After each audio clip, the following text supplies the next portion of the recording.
One more for the Astros and the Rays at the Trop as the Astros continue this long homestand. They've been playing without Carlos Correa, and they'll do it once again today. It's given an opportunity for some other guys to step up in his place. You see HOU AT TBA, he continues to do what he does, but who is the unsung hero in this series? We'll talk about it when Astros Baseball on Root Sports continues.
for Game 3 of this 3-game set between the Astros and the Rays. Astros trying to win today, take the series from the Tampa Bay Rays. Last night getting a win over Chris Archer. He was tough. The team only collected 6 hits, but 3 of those hits came off the bat of Marwin Gonzalez, who's been playing in the place of Carlos Correa. He's been in that 2-hole. O.J. Hinch going to him at shortstop, of course. But his night last night, 3 for 4. Check out his numbers in the last 2 games. So great series for him as he's 5 for 9. He scored the go-ahead run last night on a wild pitch in the 8th inning. 5 hits in the last 2 days. So his bat's starting to heat up, and he did a lot of that from the left side of the plate. We usually see him from the right. So consistent at bats, good for him, getting that rhythm and timing down. He's just feeling good all around. And let's take a look at what he's done on the road compared to what he was doing before. This is a bat you want to heat up, and you can see 220 is what he was hitting those first 48, but 440s on fire. The on base much better. BABIP, multi-hit games, he's had 4 just in the last week. But this is a guy that the Astros can really lean on in so many different ways. His good defense all over the infield. He almost played left field in Texas recently, but this is a guy, if he can get that bat going, can be huge for the Astros. And for more on that, I'm going to send it up to the guys in the booth. Kevin Blummer. Yeah, how about that? Getting hot now. He had broken spring training as one of the hottest bats the Astros had going. It just didn't translate over into the regular season. But, man, to get him going right now, how nice would that be? Again, 5 for 9 in this series. Had the 3 knocks yesterday. And, again, he is in the 2-hole again today as the Astros will be playing once again without Carlos Correa, but so far so good. They get the win yesterday, their first win here in this ballpark since June 20th of 2014. Here's the Astros starting lineup presented by Southwest Airlines, the aforementioned Marwin Gonzalez in the 2-hole. George Springer leads it off as usual, followed by Jose Altuve hitting third. Evan Gattis, who's trying to heat up on this road trip as well, just 1 for 19 on the road here. Luis Valbuena, he's homered in the series. He is hitting 5th, followed by the center fielder Carlos Gomez, who homered yesterday. Tyler White drove in a run here on Friday night. He's at first base hitting 7th. Jason Castro is behind the dish. And Jake Marisnick starts today in left field for the Astros. Lefty Matt Moore going for the Tampa Bay Rays. See his numbers on the season, making his 13th start. He has pitched well against the Astros, has a 2-0 record with a 2.25 ERA, but in his last 9 starts, it has not gone well at all. 1-4 record in those 9 starts with a 6.49 ERA, and he's given up 14 home runs on the season. Astros with the win yesterday here, and a foul back right up into the booth. Wayne Stats trying to make the play. That was right into the Tampa Bay television booth. Trying to knock that perm straight. Over to our right. His name is Jeff Blum. There's Dwayne Stats. Don't pick on Blaine. That's good people right there. Absolutely. There's a swing and a miss. Matt Moore is a guy, a hard-throwing left-hander. 26 years old from Moriarty, New Mexico. Born here in Florida. That misses high, 1-2. Springer, 275 hitter, 14 homers, 37 runs batted in, 154 on the road trip. The 1-2. Changed speeds and got him swinging. 1 away. Moore last pitched at Arizona on Tuesday. His longest outing of the season, it was 7 innings. That was the longest outing he's had since coming off that Tommy John surgery. Gave up 5 earned runs on 7 hits. He was outpitched by Zach Greinke in that ballgame. A 5-0 shutout loss for the Rays. Here's Marwin.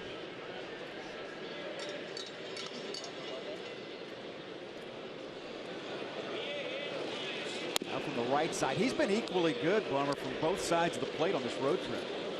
Yeah, it's been nice, and obviously I'm a little biased towards Marwin Gonzalez because he is one of those utility guys that plays all over the infield, which is a huge asset for ball clubs. Real luxury for A.J. Hinch to have a guy like this, and when the bat is going good, it makes it that much easier to plug him in and not worry about it because he can play defense all over the infield. A.J. Hinch looking on at his team that is looking for win number 31 of the season, 30-34. The Rays are 28-32. Hitting .245 on the season against lefties. That's in there for a strike. 1 ball and 2 strikes.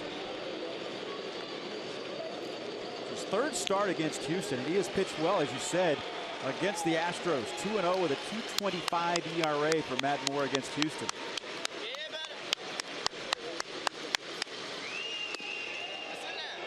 It's inside, he missed. 2-2. Matt Moore is aggressive with that fastball in 2-strike situations. Day off tomorrow, hoping to get Carlos Correa back. We saw him take batting practice in before today's game. Hoping to get him back in St. Louis. Marwin hits that one foul. This game 7 of the longest road trip of the season for the Astros. They'll have 2 more in St. Louis on Tuesday and Wednesday. Games you can see here on Root Sports. After a day off tomorrow.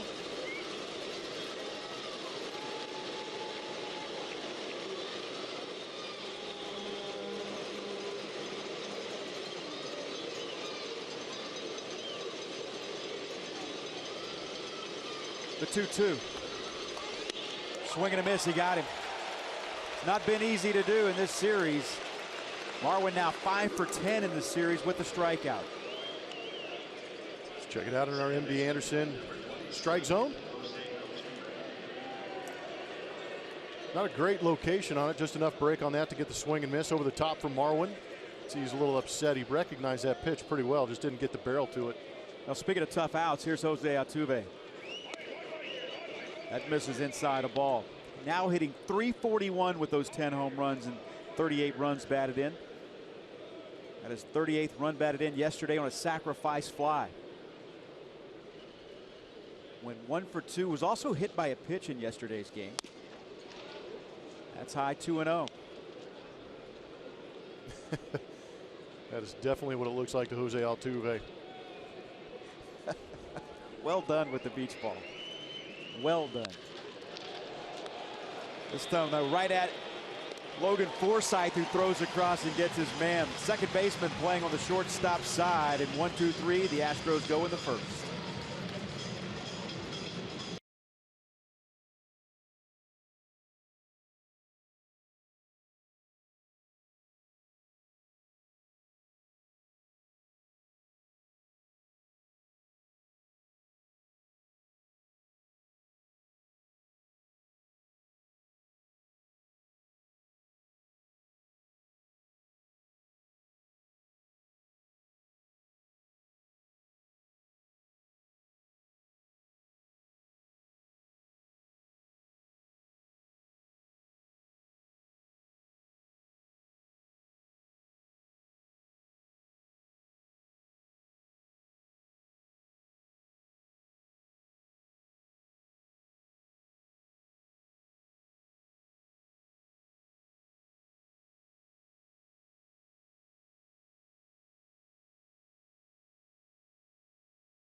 Here in St. Petersburg, Florida, this is the finale of the 3-game series between the Astros and the Rays.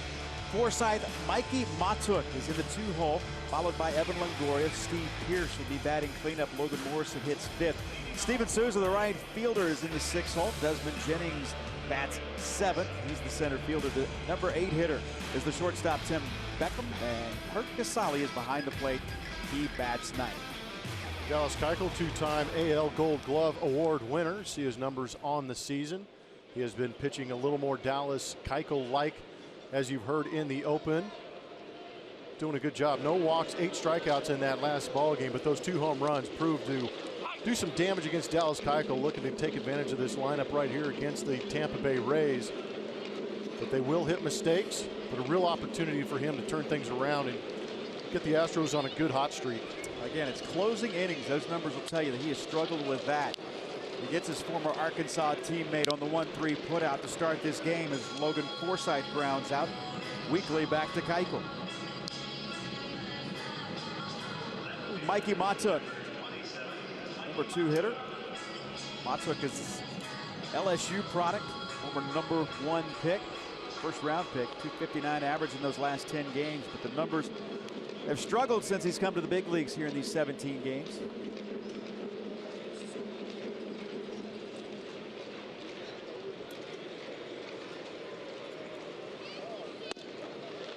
That's in there for strike 1. Dallas making his 14th start of the season.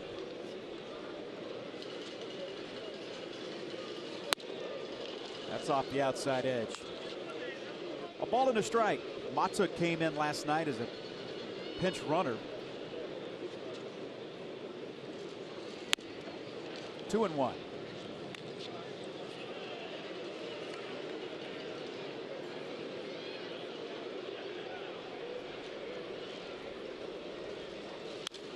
Foul back. 2 balls and 2 strikes just underway here in St. Pete. See those last 3 outings. The ERA just a little under 4 in those last 3 outings, but it's been 1 inning that's kind of blown up on him. It's Texas. It was a 2-run home run in the 8th against Arizona. Got out pitched by Zach Greinke after giving up 3 runs in the 7th inning, and he gets Matuk here on a swing and a miss. Bring up Evan Longoria. Good changeup from Dallas Keuchel. Man, he wasn't getting too much damage done against him. Those home runs was just in the last outing were just a solo and a 2-run shot. That was enough to beat Dallas Keuchel. That run support he gets is at 2.61 runs per start. Because you look at those last 3 games that Kevin is talking about, that 3.98 ERA, he's got 19 strikeouts, only 1 walk in those last 3 starts. So that whip is under 1, yet he's continuing to lose games because he's not getting that run support. Here's a look at that changeup. That circle change, you can see that middle finger being the last one on it. Pulled the string nicely on that Supermo, brought to you by Mattress Firm. One topped foul.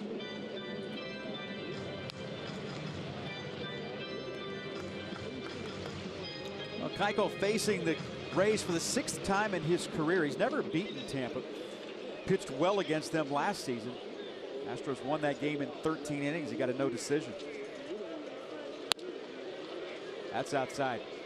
Evan Longoria on some kind of a home run tear. He hit his 6th home run in the last 8 days yesterday. 275 hitter, 15 home runs. There's a swing and a miss. Sinker's looking good early from Dallas Keuchel. Likes to work that off the edges, make it look like a strike. Have that late fade out of the zone.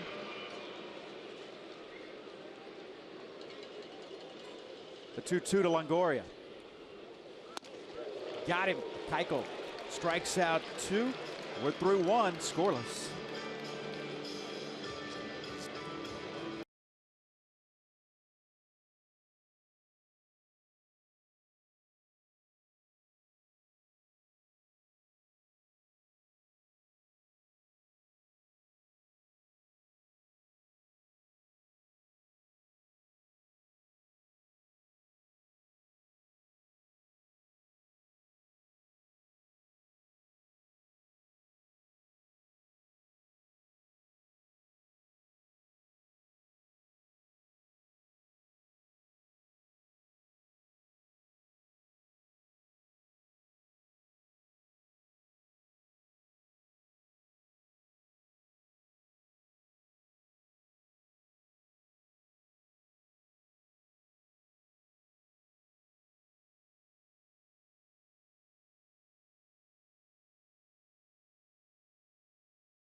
enjoy a cold one to look forward to Miller time later in today's game, brought to you by Miller Lite. And you're watching the big double play last night for Will Harris to get out of that one. Earned another save as he is in that closer role. Has not been yet named the closer, but got out of another jam.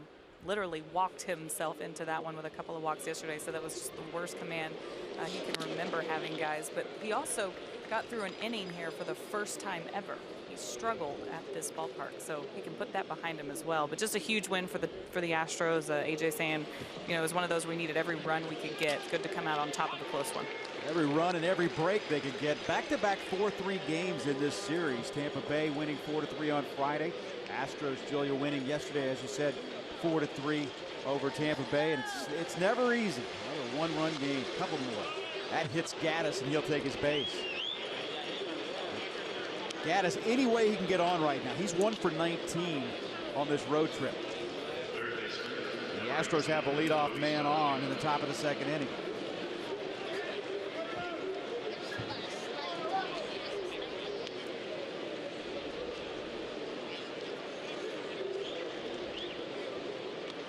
Back foot slider in every sense of the word. Oh, right on the toe.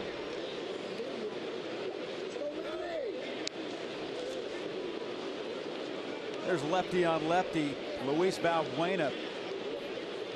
Homered yesterday. That was his first home run of the season off a left-handed pitcher. For those last 18 games. 328 hitter with 5 home runs. If you take the last month, he's right behind Altuve, and George Springer is the best hitter on this team. Fouls this one back. Swung the bat reasonably well against left-handed pitchers too. 237 on the season, has a bomb against a left-handed pitcher. But with his glove and the ability to swing the bat here in recent days, it's nice to see him in that lineup against a left-hander. Especially considering his right-handed option is now playing shortstop because of the injury to Correa. Correa again expected to be out today, take the day off tomorrow, and hoping to return in St. Louis. Turned that ankle over in that game against Texas, the day game in the finale of the 4-game series. Road trip started for the Astros by losing 3 out of 4 in Texas. And these two teams have split the first 2 games of this series. Here's the pitch, foul back. 1 ball, 2 strikes. That was a 94-mile-an-hour fastball as you take a look at Carlos Correa. Again, took batting practice earlier today. A great sign. Not a good sign, a great sign. Took ground balls too. Yep. And I would think as an ankle, that the lateral movement that playing short would be a bigger concern than anything. It's a good idea to keep him off this field here in Tropicana too. It can create some issues between that turf and dirt situation they've got here. Not the greatest turf on the planet. Valbuena able to hold up. Count holds at 2-2. Left-handers have had success against Matt Moore.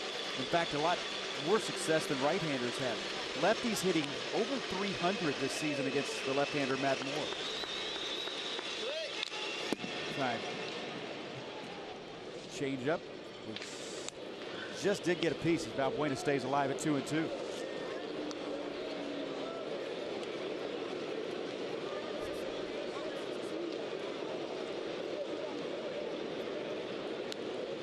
Valbuena up to 242 now. Saw just a moment ago just how good he's been over the last 20 games or so. Hitting better than 350. Shoots that one back.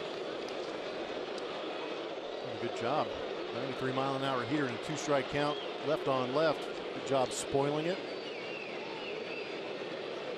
Making Matt Moore pitch here in this first inning. He hit it off of Dana Evelyn yesterday, the left-hander. That was a big home run, obviously. It gave the Astros that lead, a 2-run lead going to the 9th inning. That one fouled now the left side. That put the Astros up 4-2 as they went to the bottom of the 9th. And Will Harris came in to pitch the bottom of the 9th, gave up a run, but the Astros got a big double play ball to end the game on Desmond Jennings. And Houston got their first win here at Tropicana Field since June 20th of 2014. Snapped a 6-game losing streak for the good guys here.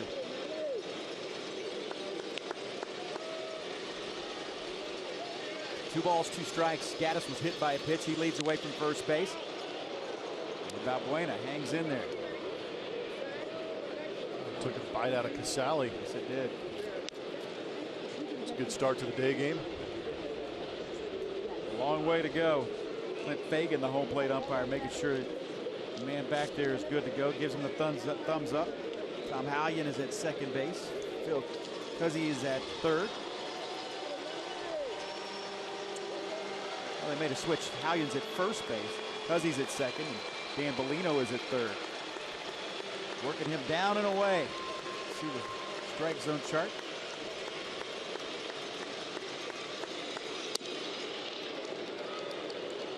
Three and two.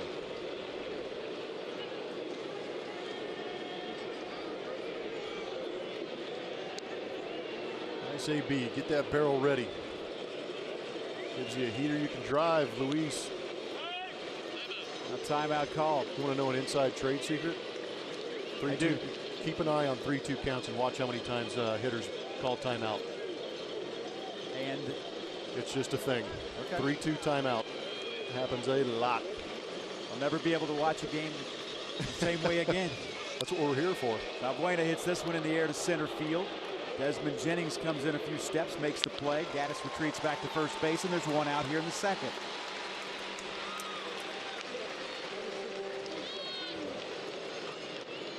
Just one of those hitter on pitcher tactics, just try and ruin the rhythm.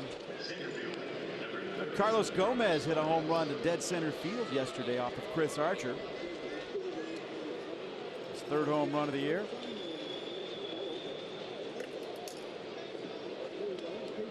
Last 5 games, he's hit 2 of his 3 home runs.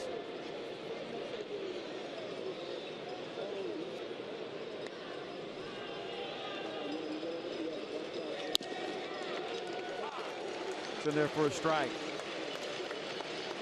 Gomez 184, 3 home runs. He's driven in 9.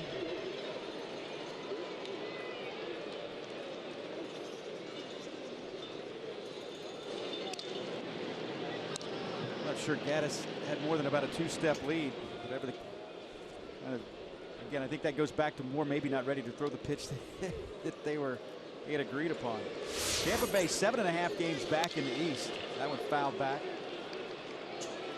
2 games back of the Yankees. Gaddis may be taking one of the worst leads I've ever seen. I'm not sure you can really call it a lead. It's more of a lean. I know there's a left-hander on the mound, but you at least got to create a little bit of distance over there at first.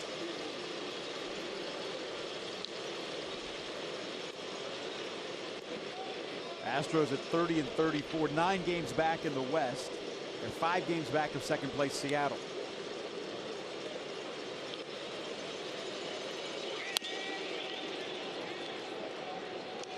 Two balls and 2 strikes.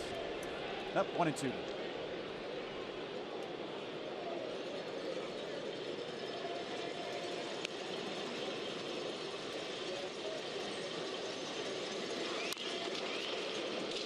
On the ground wide at third. Count holds at 1 and 2. There used to be a day where a foul ball like that, if you didn't throw that ball back to the pitcher, you'd get aired out. These new young guys don't want that scuffed up baseball. The pitchers love getting those baseballs back. Absolutely. I think you would never want to throw one out unless someone asks you to do it. No one saw Doug Brocail air out a third baseman for not throwing it back to him. That's inside, just did miss. Now it is 2 and 2.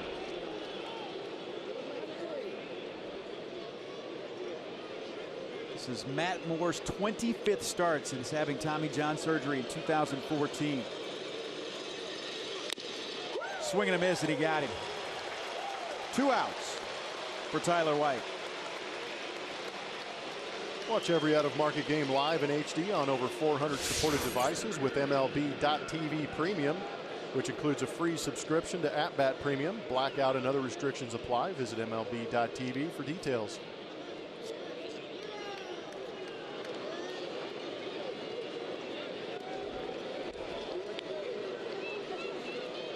Tyler White with a man at first base. Tyler's got a lot of family here, making the trip down from North Carolina. 213, 7 home runs, 20 runs batted in. Tied for third and runs batted in among American League rookies. 1 ball and 1 strike.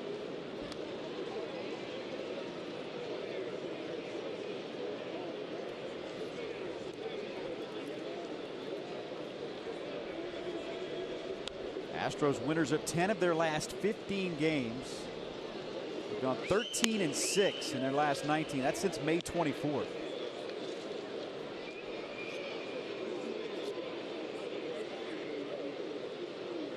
A.J. Hinch's club has been better on the road.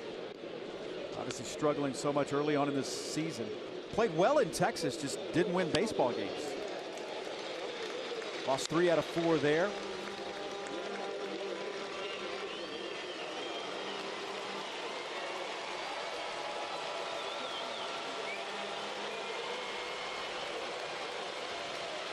Two-two pitch to Tyler White.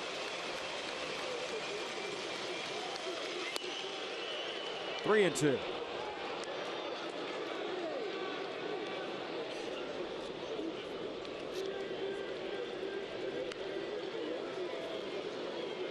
So Gaddis will be off with the pitch.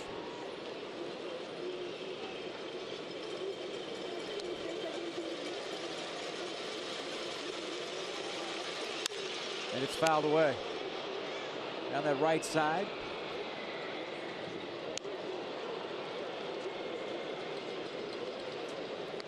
If anything else, they are making, I mean, for relatively little amount of traffic that the Astros have had, they're making Matt Moore really work. This will be his 40th pitch. Good idea. Put that baseball in a safe place.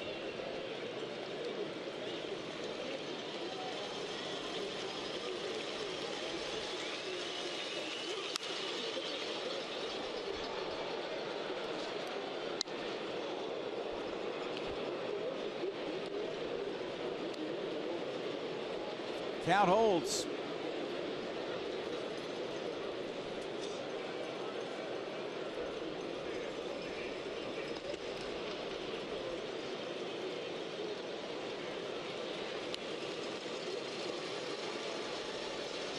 The 3-2 again, and he walked him. That'll bring up Castro.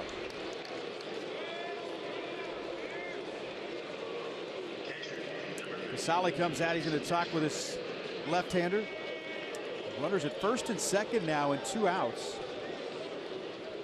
Yeah, this conversation is just to give Matt Moore a chance to breathe a little bit. He has thrown a lot of pitches. That last one to walk, Tyler White was 41 on the day so far. But again, reminding him he's got a left-hander in the box. Just worry about him with 2 outs in this inning. Castro should get his mind right and go right back up the middle. There's a huge gap right there at that shortstop area with the shift on against him. Lefty on lefty with 2 outs and 2 on. Strike 1. Castro homered here on Friday night. 5th home run of the season. .212 with 5 home runs, 17 runs batted in. 0-2.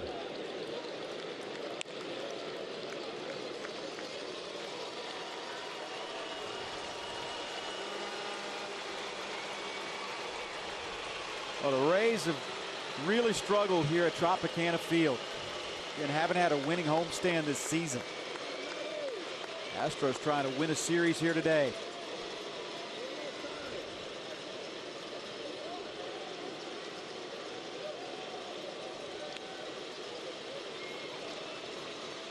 The 0-2 pitch.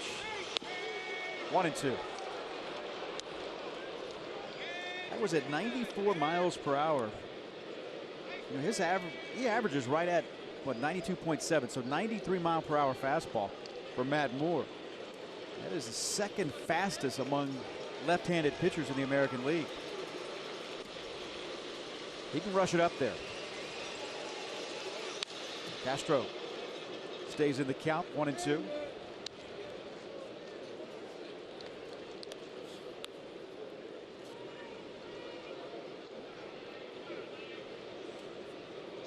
Astros have seen a ton of left-handed pitchers here in recent weeks too. It seemed like they went a first month of the season without seeing one. We're seeing at least a starting pitcher. They almost did, yeah.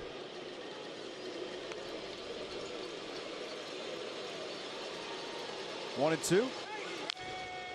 Stays alive. It was a mistake. Good pitch to hit. But again, when you're in a two-strike count, you're kind of looking over that outer third, and that's why when that ball backs up like that, it's tough to get a real strong swing on it. But a good job of fouling that pitch off.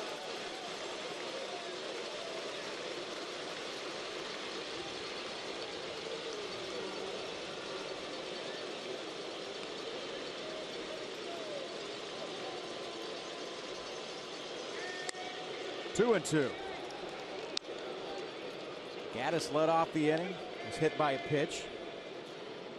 And Valbuena flied out. Gomez struck out. And Tyler White just walked.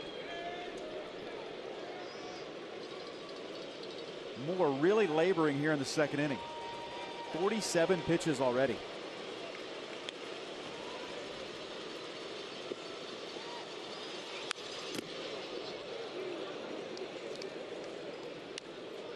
Not going away.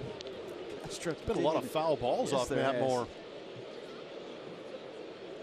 Astros yet to square one up.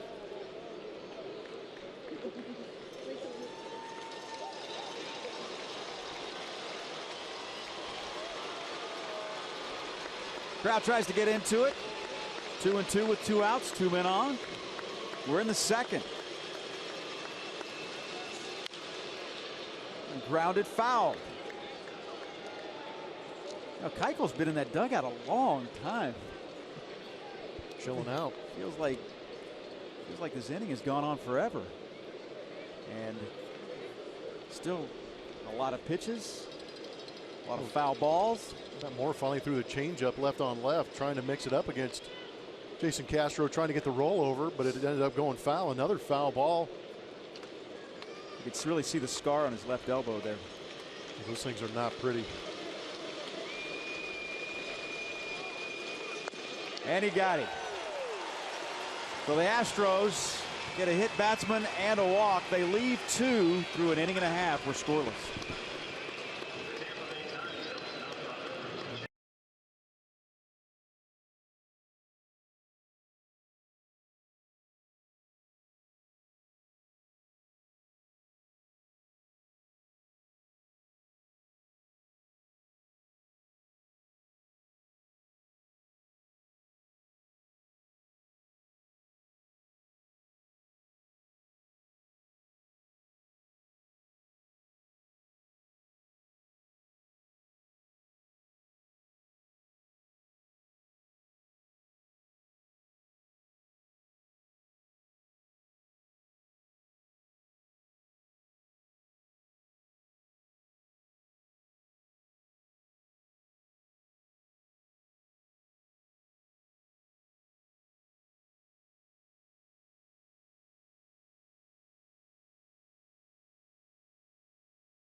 Rays scoreless as we go to the bottom of the second inning as the Astros try to win another series here. It's the rubber game of the 3-game set.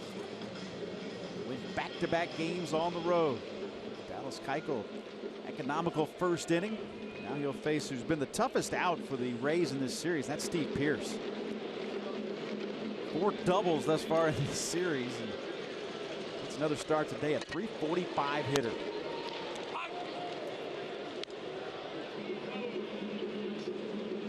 8 home home runs, 23 runs batted in. He's made 2 outs in this series. 6 for 8. It's not too bad. I think Kevin Cash should have given him a break, put him on the bench, let him bask in the glory of those. Take this day off. Oh, he played first in the first game. He's DH'd here the last 2. Misses a ball and 2 strikes. It's good to see Dallas Keuchel working ahead in that first inning. Now here early on against Steve Pearce, that's a huge key for Dallas Keuchel to be successful, is be able to take command of these at bats. Back-to-back 3-hit games in this series. And a pitch that got in on him a little bit, but he's able to foul it off. It's 1-2.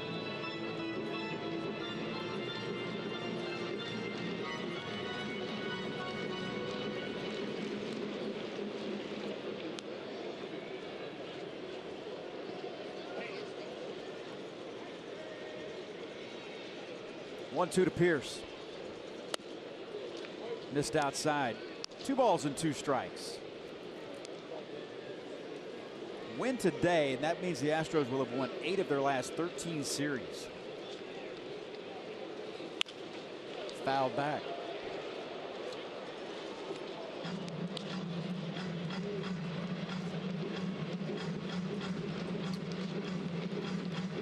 See if Keuchel tries to go with that up and in cutter.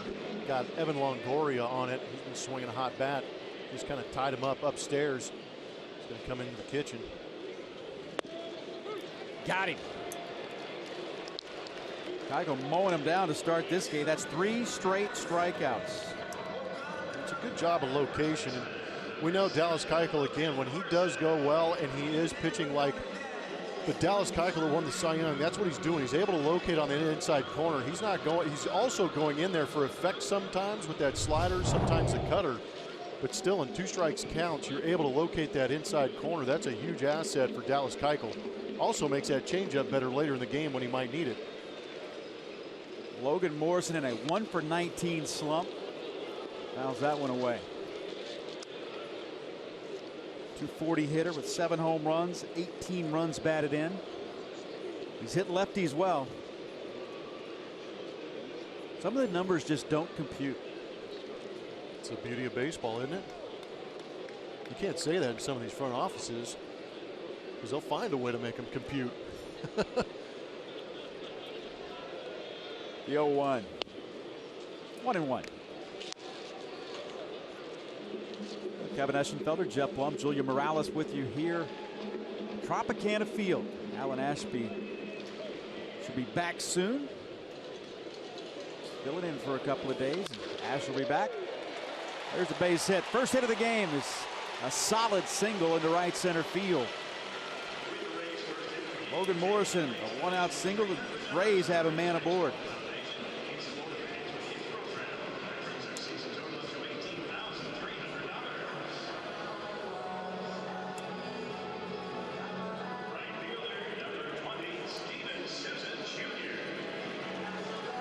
Steven Souza Jr. A 40-point difference over lefties and righties. 283 against left-handers. 254 for the season with those 10 home runs.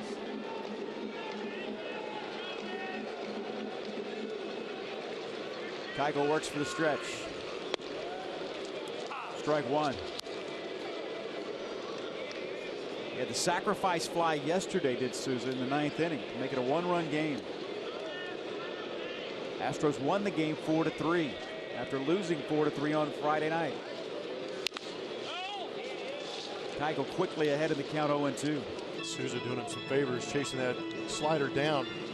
It's tough to do as a hitter. If you recognize slider down or off speed, that curveball rotation coming at you and it's middle of the zone, it usually means it's going to break down out of the zone. So you want to see that breaking ball up out of the hand of Dallas Keuchel. But part of the deception is he able to get that ball to come out of his hand at a lower trajectory just like that. Count holds at 0-2. Dallas's 14th start of the season. Last 3 have been rock solid.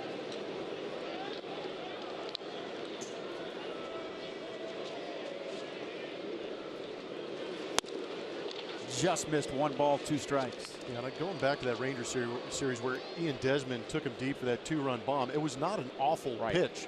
It was a good job of getting a changeup down in the zone. Just a better job by Ian Desmond to launch it to center field. That's hit on the ground. Balbuena could be 2. The turn. Safe at first.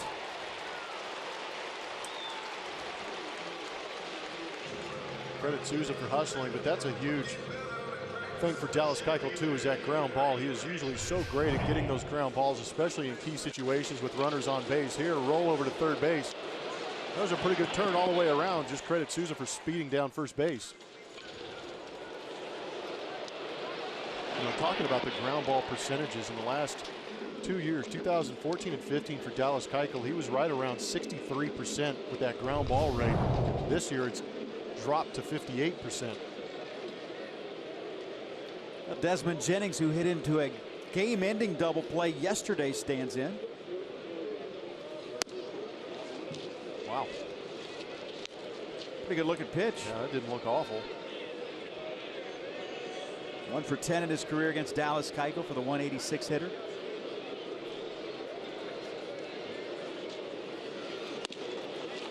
One and one. You get down at the bottom of this order for the Rays. Jennings is a 186 hitter. Beckham is a 181 hitter. And Casale 179.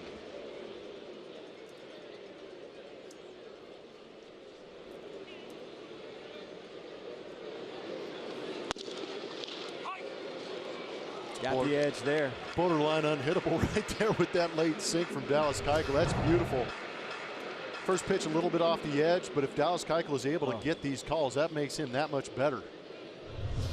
Makes it extremely tough ABs. I like it. 1 ball, 2 strikes. So you don't have a bat in your hand. Exactly. Microphone in your hand, not a bat. Here's a throw over. You know, Morrison was, beg your pardon, Souza took that jab step towards second base. He just stepped off the back and threw over.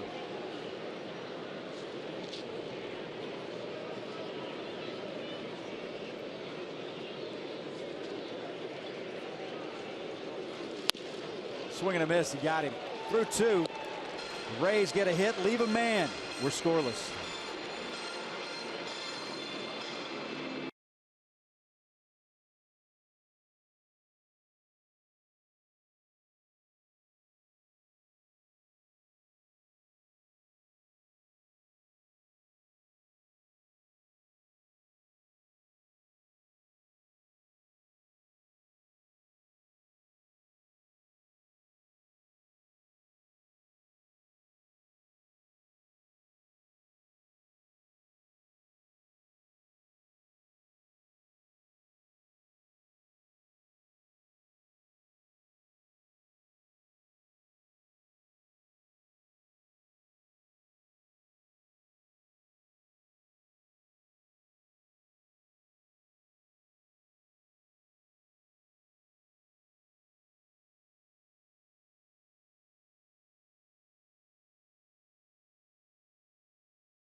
Join us for Father's Day at Minute Maid Park on Sunday, June 19th. 10,000 fans in attendance will get Astros socks presented by Houston Methodist. For more info, visit Astros.com or call 1-877-9-ASTROS.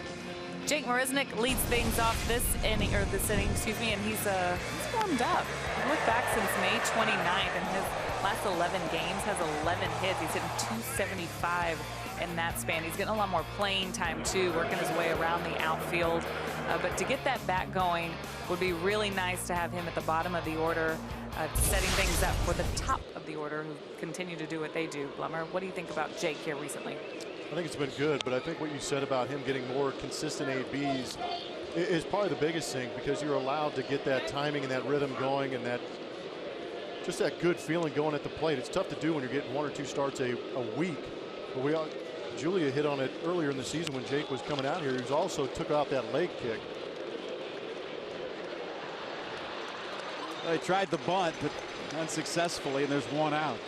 Now, Marisnik playing left field today. Julia, you talked about him moving around the outfield. Have glove will travel. Just put him out there wherever you need him. Well, that's the thing, too, is he's such a huge asset on defense. He can go get it, and the outfield has a great arm. But also, when he's on base, he's a threat to steal, can score on a ball from first in the gap pretty easily. So he's got some tools. It's just a matter of getting that bat going. George Springer takes ball 1. Springer struck out, start the game. When you look at the pitch count, you're top to 53 pitches. You go back to that second inning. Matt Moore, he had an 11 pitch at bat to Valbuena. Tyler White had an 8 pitch at bat. Jason Castro had a 9 pitch at bat. So between 3 Astros in that inning, that was 28 pitches. Swing and a miss there by Springer. And we talked about it with Lance McCullers on Friday night. Hard to go deep in games when you have those big pitch count innings early in ball games.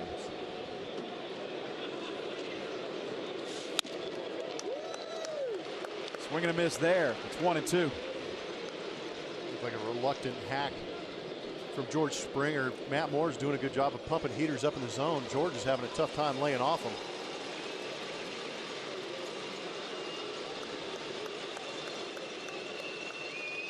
One ball, 2 strikes. Wouldn't chase that time. Good adjustment.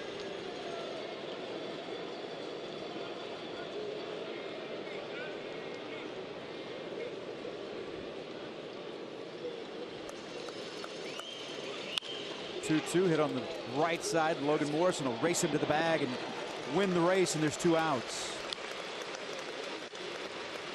Going to get a chance to look at our forward spray chart with Marwin Gonzalez coming to the plate. You get to see the hot cold zones for Marwin Gonzalez, both right-handed and left-handed.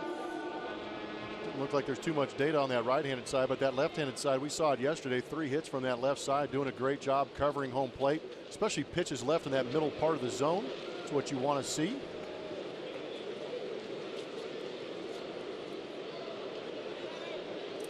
Marwin hitting .500 here in this series. 5 for 10. 3-hit night last night. Take strike 1. Coming into this game on the road trip, 11 for 25, which is a .440 average. And better as a right-handed hitter. These are still pretty solid, evenly distributed numbers as far as production. Foul back.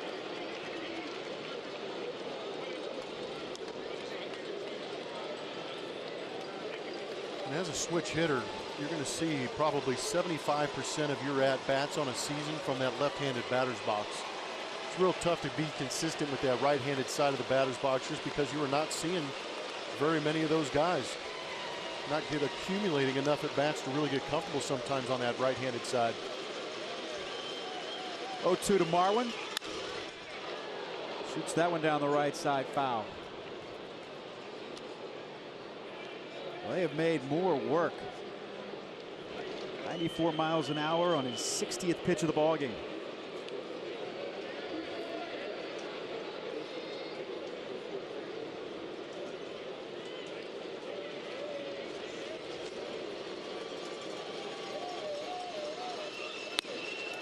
Got him swinging. Astros go down in order in the 3rd. We're scoreless.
Kubota.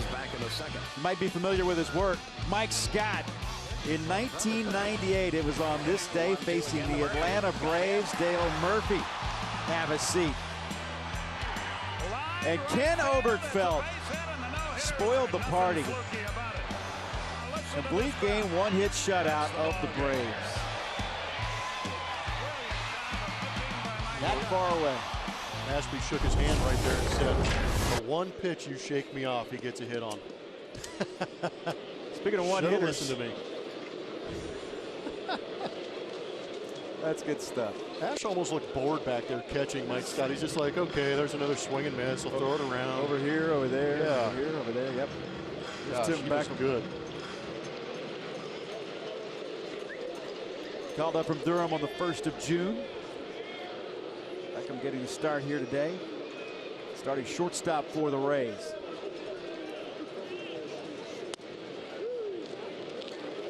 It's 1-1. Pretty nasty backdoor slider from Dallas Keuchel. I was waiting. I thought maybe we had a little bit of a flinch from Clint Fagan, home plate umpire. Man, Wasn't that the same pitch? I thought so too. Ball and 2 strikes.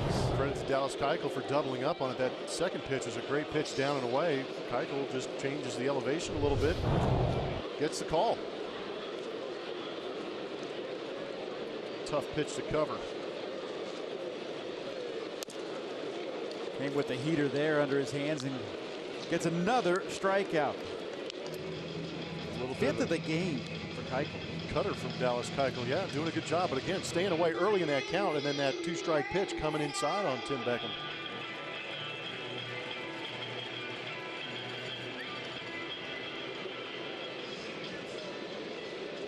He has struck out 2 in each of his first 2 innings. Gets the leadoff man here in the 3rd. Here's Casale. Casale batting 9th today. Catching for the 2nd straight day for the Rays. Conger started. Hank Conger started on Friday night. Casale, a 179 hitter. It's that one. Solid shot at Marwin. Scoops and throws. Makes it look easy. And there's 2 outs.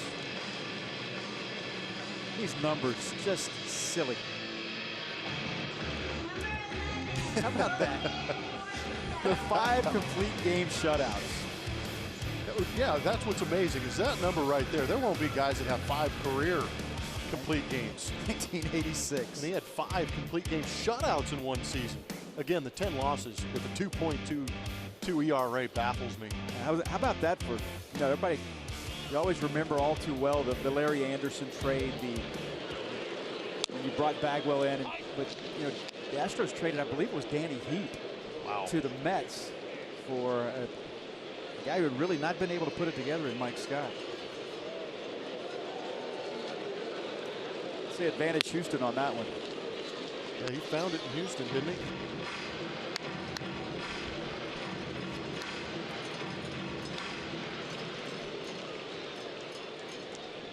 So did this guy, Dallas Keuchel, facing his college teammate Logan Forsythe.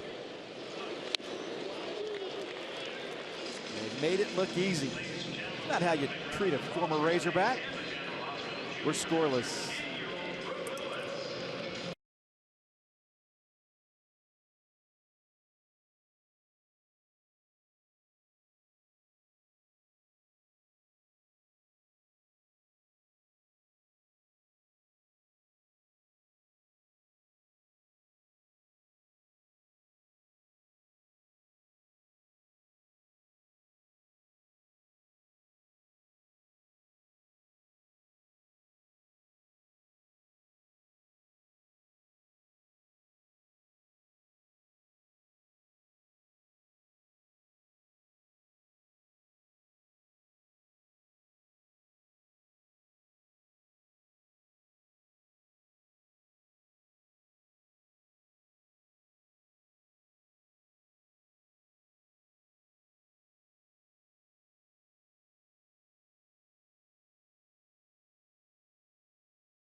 0-0 between the Astros and Rays going into the top of the fourth, and Houston Methodist is going to bring us our league leaders.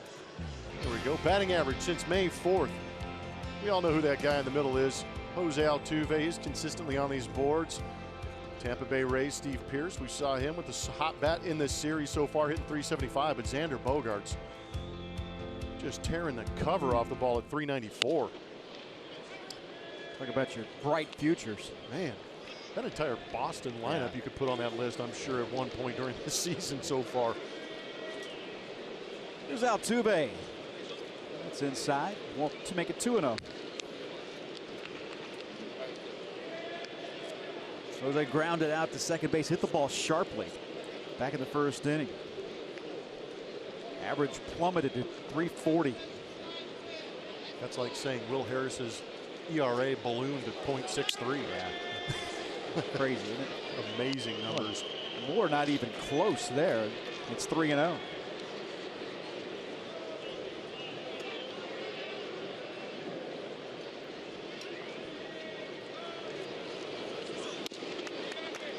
Three balls and a strike to Jose Altuve. 455 on this road trip. 1 for 2 hit by a pitch yesterday. It's 3-2. Altuve let it fly on that one. Yes, he did. 3 for 7 in the series. Gaddis waits on deck. Trying to carve out a second page in his book for Matt Moore.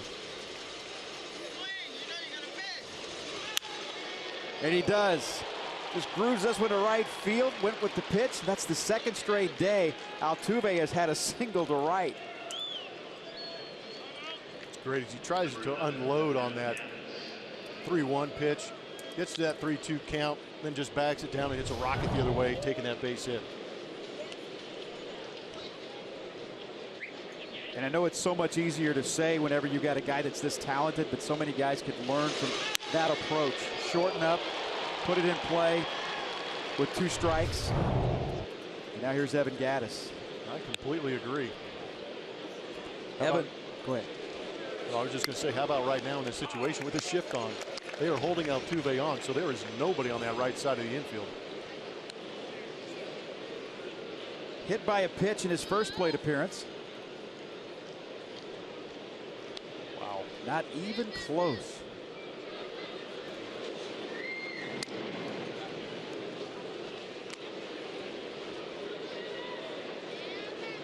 I mean, I would almost imagine it'd be almost disconcerting as a hitter to see how much room there is there.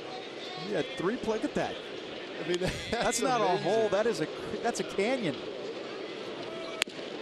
And they're pitching him away. I was saying, you're getting the fastballs away. 1 ball and 1 strike. Gaddis 1 for his last 19. He was on a real home run tear at Minute Maid Park. And he's cooled off here on this road trip.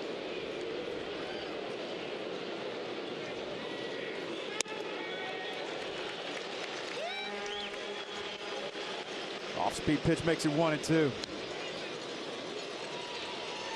Saw it a lot last year. Evan Gaddis would do a really good job of letting that ball get deep and just get blown up going the other way. I think that's how he tries to dial himself back into some at-bats, because so much easier as a hitter to make the adjustment to get quicker with your bat as opposed to trying to slow the game down.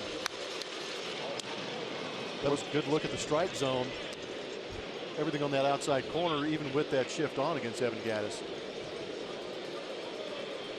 It appears to defy logic in so many different ways. But you can't argue with the result if you're the Rays. Gaddis goes down swinging. There's 1 out.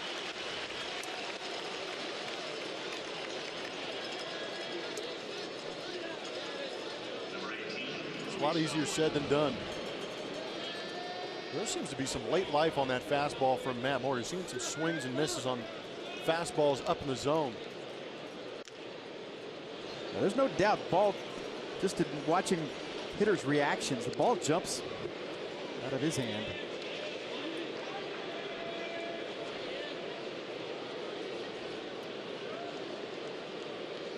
Luis Valbuena hits that one to left field.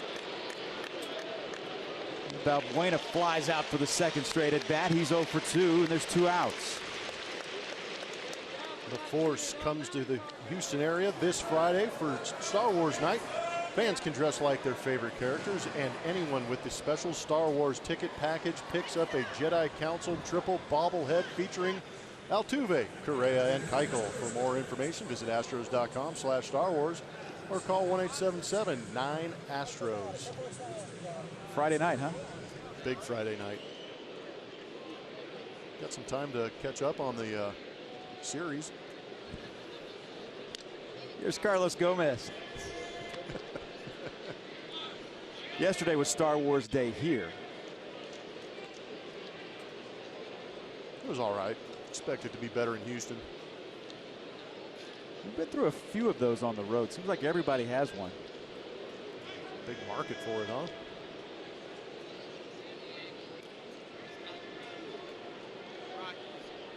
A throw over. Carlos Gomez got a good swing yesterday. He homered to center field. Now batting with 2 outs and a runner at first base.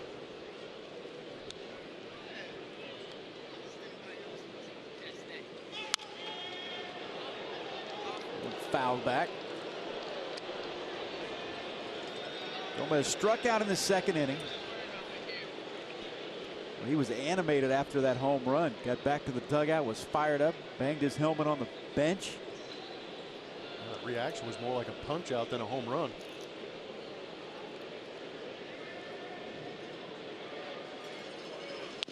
Yeah, he caught a hanging slider from Archer. Archer didn't make a ton of mistakes yesterday. But to Carlos's credit, well, when he made a mistake, he spun one up there and he crushed it to center field.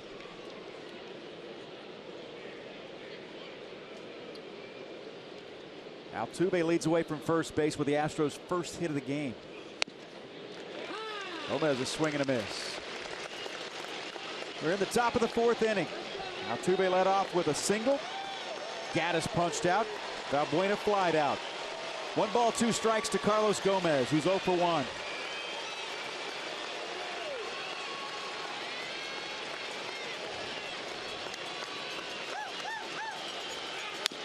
Seventh strikeout of the game for Matt Moore, and the side is retired after 3.5. We remain scoreless.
Astros and the Rays, and Dallas Keuchel gets back to work, who's looking pretty good to start his day, you know, and he felt really good in that last start at Texas despite the loss, working into that 8th inning.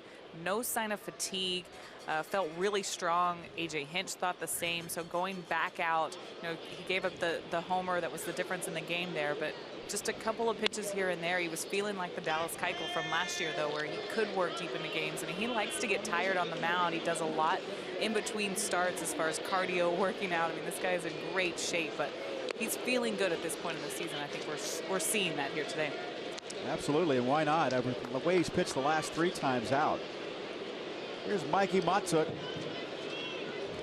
Keuchel's allowed only 1 hit in this ballgame. We're in the 4th. Ground ball, Valbuena has to hurry across. Does, gets his man. It's a good play by Tyler White at first base. Some fancy footwork. Great play by Valbuena, coming up, recognizing the hop. It wasn't hit all that hard. Puts himself in a good position to make a strong throw. A little bit offline, but Tyler White picked him up.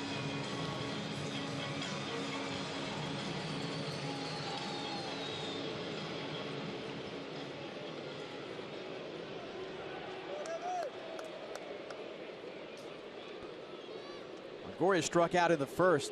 Keuchel struck out 6 here in this ballgame. After just 3 1/3. They struck out 8 last time out against the Rangers.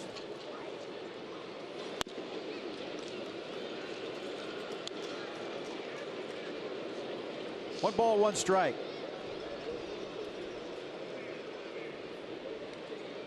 Longoria hit his 15th home run of the year last night. And as good a career as he's had, this is the fastest he's reached 15 home runs in his career.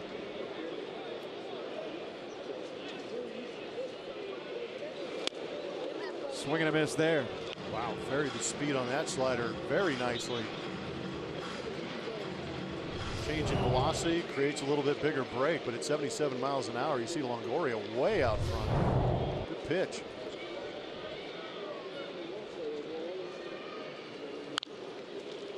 Swung over the top of that one. This is, as I said, the fastest in 60 games he reaches the 15 home runs. It's the 2nd fastest in Ray's record to reach 15 home runs, but not even close. You got to go back. Carlos Pena in 2009. He did it in 43 games. Better than a homer every 3 games. Missed there, 3-2.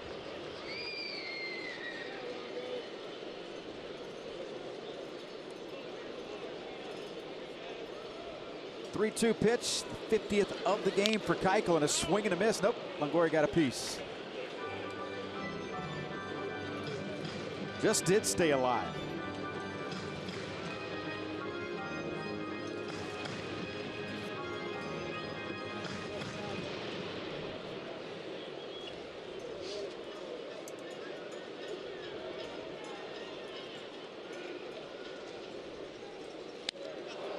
He carved up a pretty good hitter right there. One that's been swinging the bat real well of late, too. Driving the ball, but saw a couple of different variations of that slider that Dallas Keuchel throws. He's got a couple of firm ones with short break. This one, again, pulls that string down and in, unable to lay off it. Looks good out of the hand, and you start your swing, and it just breaks out of the zone.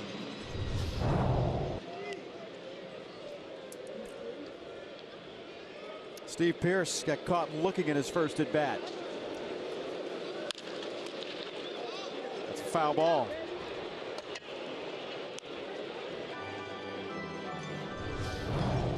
Seventh strikeout of the game. You say, why is he swinging at that? It's in the dirt on his back foot.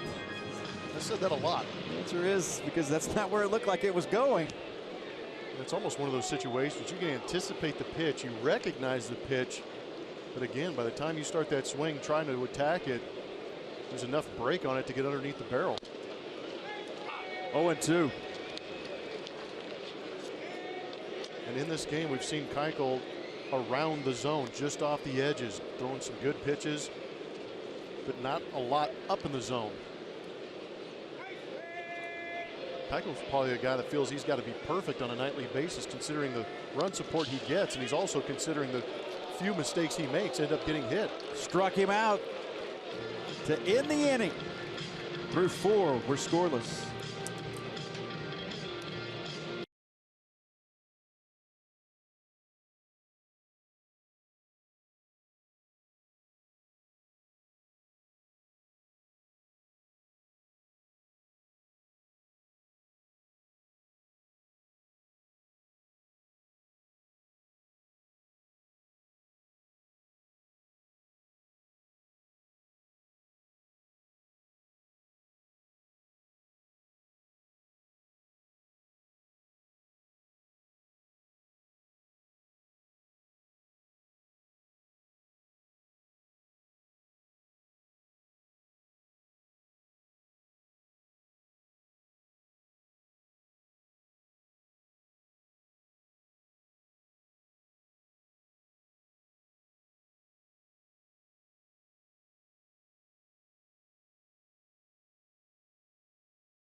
top of the 5th.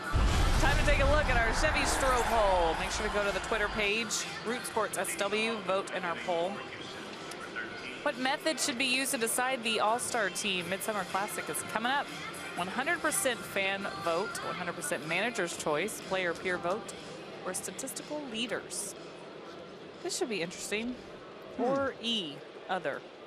I think it should be E, A, and D put together. Oh. There you go. Take that. But don't fall off the fence. I'm making a threshold of guys that qualify for the All-Star game and then let the fans vote. Because I do not want to have a situation like we had last year. Tyler White takes a strike. 1 ball and 1 strike. Maybe a point system where you could combine all of the above. I think you should get on that. Get that algorithm going. I've got yard work to do when I get home. Just swing and a miss. I beg your pardon, fouled that one down the left side. A lot smarter people than me figure that stuff out. Tyler White walked back in the 2nd inning. Loosen those guys up in the bullpen. A pretty good hack by Ken Giles with the foam roller out there. Got him swinging. 1 out. That is now the 16th strikeout in this game, with 1 out in the 5th inning. Moore's got 8. Keichel's got 8.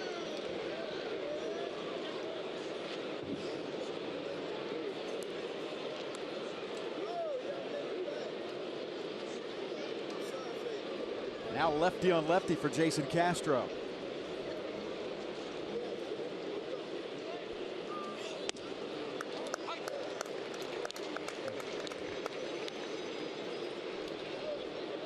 Castro struck out his first at bat.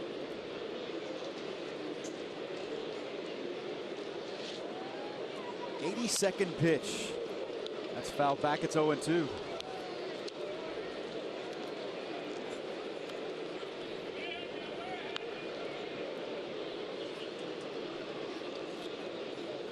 Dallas Keuchel dealing, as is Matt Moore. Jason Castro trying to change that up.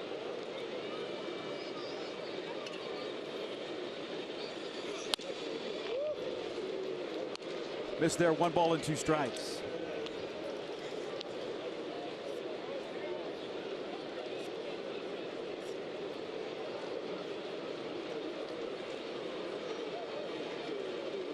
Here's the 1-2 pitch.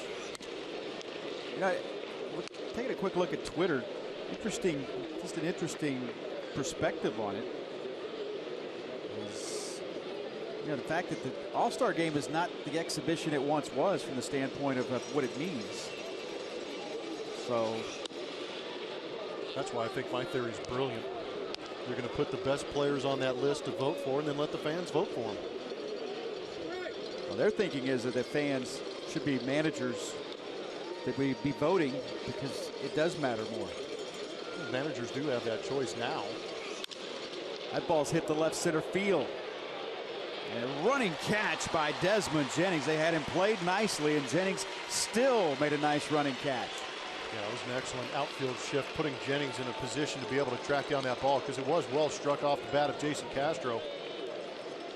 Just thought it was encouraging to see someone put a ball in play for both sides. The way these two pitchers, the way these two pitchers have been dealing today. There's Jake Marisnick. Jake tried to bunt his way on. That was back in the 3rd inning. 1-0. I like the idea of putting the best statistical guys on that list to be able to vote for, because it would put guys like Will Harris on there. It would force them to be thought about by fans who don't normally get a chance to see him pitch. Jennings coming on, and a really good center fielder robbed by another really good defensive center fielder. Astros and Rays, 0-0.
telecast is presented by authority of Houston Astros, LLC, and may not be reproduced or retransmitted in any form.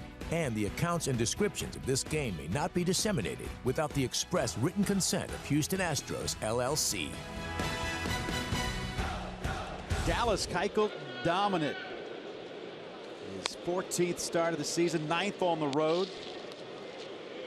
Both pitchers outstanding in this ballgame. Just one hit between the two teams and 16 strikeouts between the two pitchers.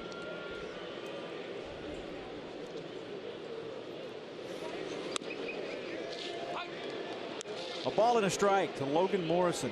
He has the only hit of the game for the Rays. Astros with one hit. That was Jose Altuve back in the 4th.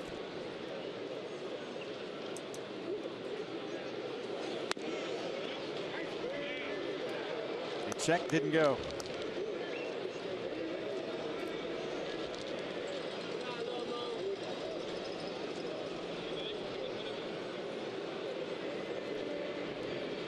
There's just not a lot of atmosphere in this ballpark. Yeah, they can suck the life out of a ball game. That one's ripped right. Off the wall. Morrison grounding first. He'll go into second with a leadoff double here in the 5th.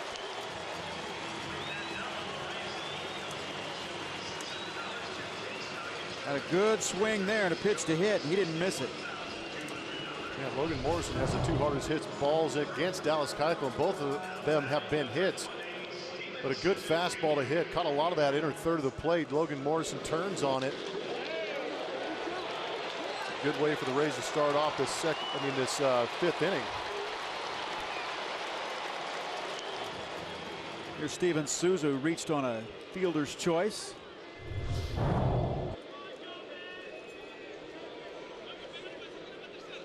It was a strange game. Logan Morrison had come into this game 1 for his last 19. He's 2 for 2. And he's the only guy that's gotten a hit today for the Rays. Let's good look at that. Looks like it tried to be a little bit of a cutter, but just backed up. See Dallas's hand getting on the side of that baseball.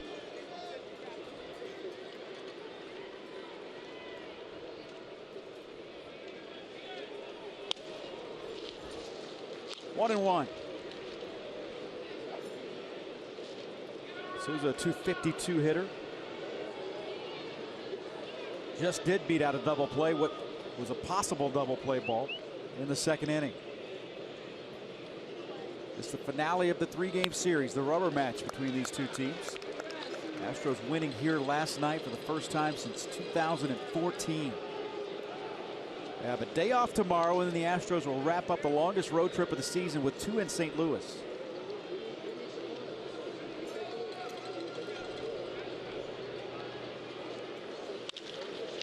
Hit on the right side, base hit into right. Springer comes up throwing. Morrison will hold. And runners at the corners with nobody out in the 5th. Jack in the Box is going to take us inside the box score, and it's kind of fitting in this situation with runners in scoring position. Dallas Keuchel has the worst percentage of getting guys out in that situation. You see almost 53%, but that is not a good number for Dallas Keuchel. That means, well, in looking at the numbers with runners in scoring position against Dallas Keuchel, the batting average is .371 coming into this game. On base percentage is .471 against Dallas Keuchel in those situations. So that is something Dallas Keuchel would like to correct, because going forward throughout the rest of the season, he needs to keep those guys from scoring because he's not getting much run support on the other side of the baseball. He'll try to put out a fire here as Desmond Jennings, who struck out in his first at bat, hits this one up the middle, could be 2. They throw over, didn't get him. Got the out at second, the run scores, and the Rays take a 1-0 lead. Got to be honest, I'm disappointed they didn't turn that double play. It didn't look like much urgency up the middle between Gonzalez and Altuve on that turn. Reasonably well hit. The ball crawled up on Marwin a little bit. Yeah, but no reason for Altuve not to finish that throw. We saw Jennings ended that game last night on a double play that was hit not nearly as hard as this one.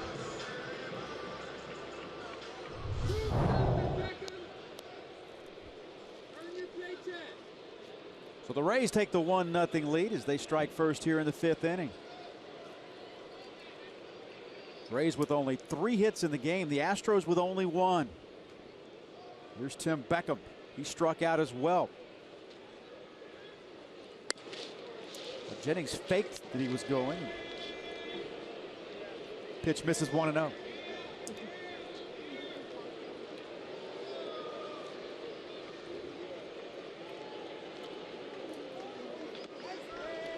Keuchel cruised through 4, but then back-to-back hits to start in the 5th.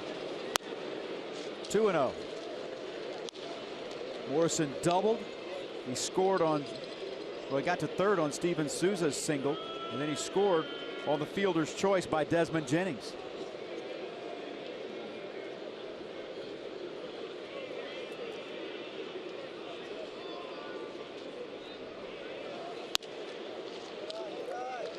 Tried to get Beckham to chase, wouldn't do it. It's 3-0.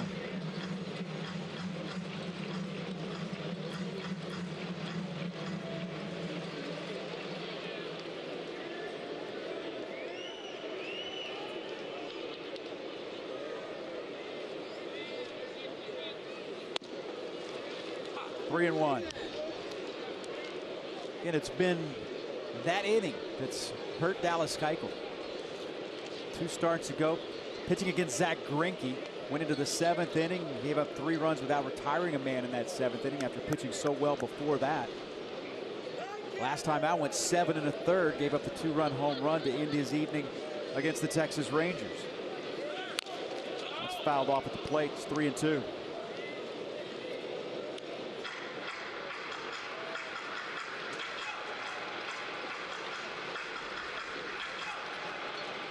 Limit the damage here in the 5th. Jennings off on that last pitch, trying to stay out of that double play situation. See if he does it again here. 3-2. It's tough to get a good jump off Dallas Keuchel. You also have the possibility of a strike him out, throw him out, double play.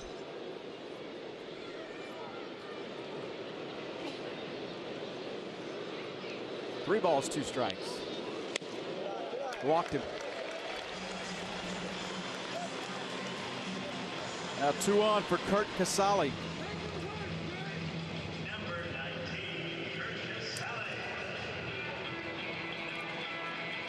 First walk of the day for Dallas Keuchel. He's shown good command throughout this game. Out here in the bottom part of this order, creating all kinds of issues for Dallas. And that's where you got to get your work done if you're Dallas Keuchel, and he knows it. Is that Desmond Jennings reached on a fielder's choice, a 186 hitter. He just walked a 181 hitter in Tim Beckham. Now he faces the number 9 hitter, Curt Casali, who's hitting under 180.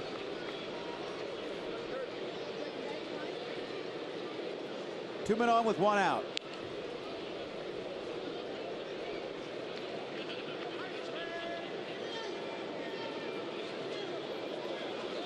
Runners go, and it's foul.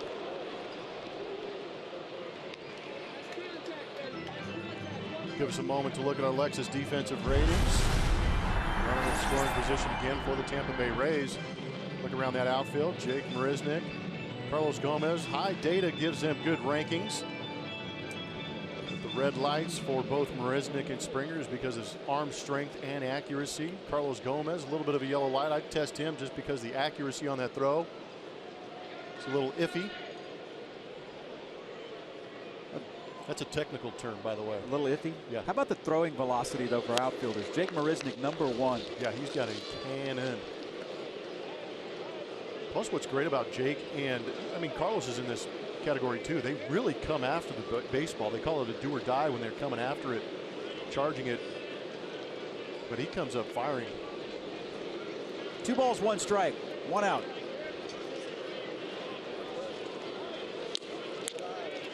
Three and 1. We talked about how Dallas Keuchel should be in command of this ball game. He's been pitching relatively well, except for a couple of mistakes in his last couple starts. But coming in here to Tampa, facing a lineup who is 13th best as far as batting average is concerned. Yes, they have a lot of home runs, but at the same time, Dallas Keuchel, with his command the way it was, you'd assume he'd have himself a comfortable afternoon. But these are big league hitters making adjustments and taking advantage of some mistakes. Dallas not getting the call at the bottom of the zone here. And walked the number 9 hitter to load the bases. Look at it on the strike zone. That's a pitch Dallas Keuchel would like to get. He is much more effective when he has an umpire behind home plate that actually gives him the edges. So he walks the 8 and 9 hitters in the 5th. And the base is loaded with 1 out. Brings up Logan Forsythe.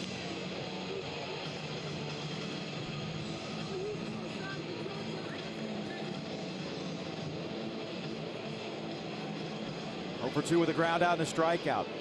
He's 2 for 10 in the series. Forsythe came off the disabled list for this series. He'd been out since early May. Getting hit by a pitch. Felix Hernandez broke his scapula with a pitch. That's in for a strike. 0-1. Dallas got to keep that composure.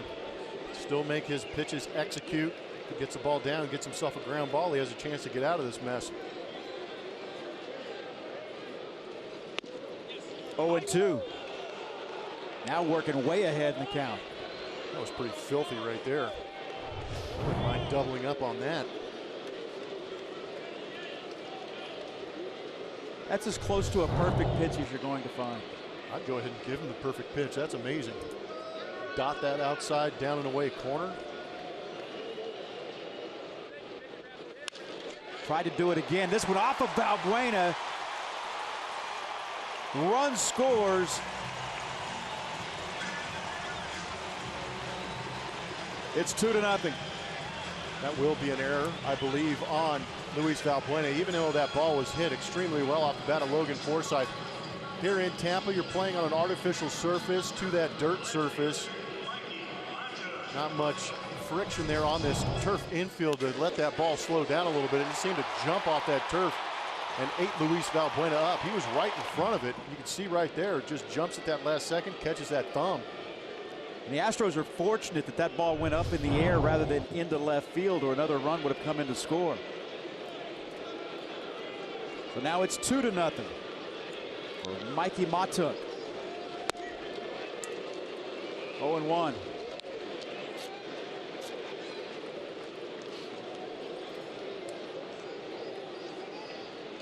No runs, 1 hit, 1 error for the Astros. They've left 3. The Rays 2 runs on 3 hits as they bat here in the 5th. No balls and 2 strikes.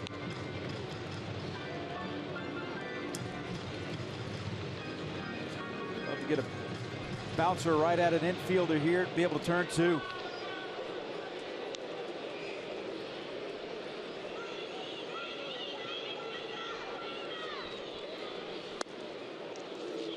One ball and 2 strikes.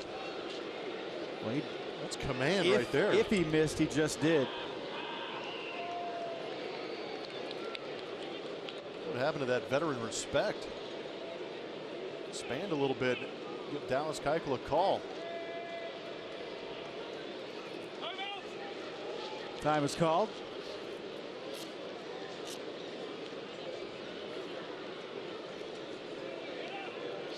Keuchel try to work out of a jam here in the 5th.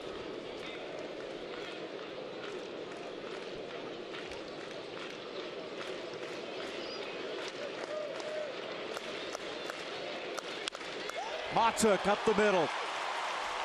That'll score 2, and it's 4-0 Rays.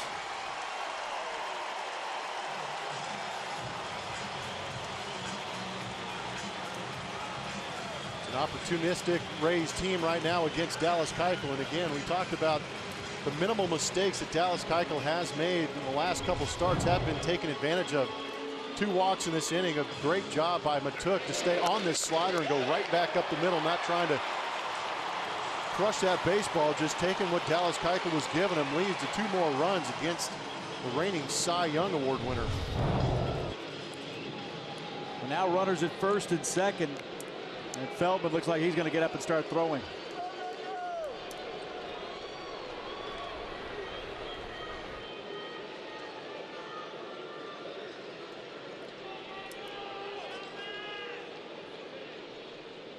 Evan Longoria with 2 men on. Hits that one on the right side. That's a base hit. 5-0 Rays.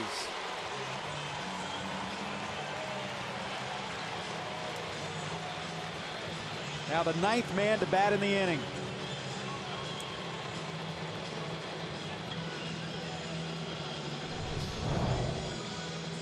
Wide open right side, runner in scoring position.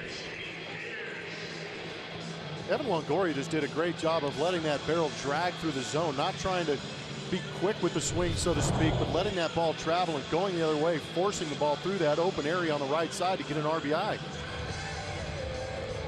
As well as we saw the shift work yesterday, we are not seeing it work in this situation right here. Brett Strom makes his way out. He'll talk it over with Dallas Keuchel, his left-hander, who has seen the wheels come off here in this 5th inning.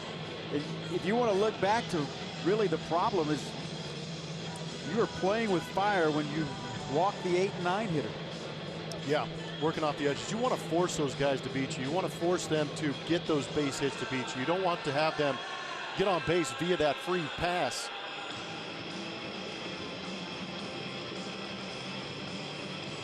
Man, a full season last year, 2+ run innings against Dallas Keuchel only happened 15 times out of those 35+ starts that he had last year. This year, already 15 times.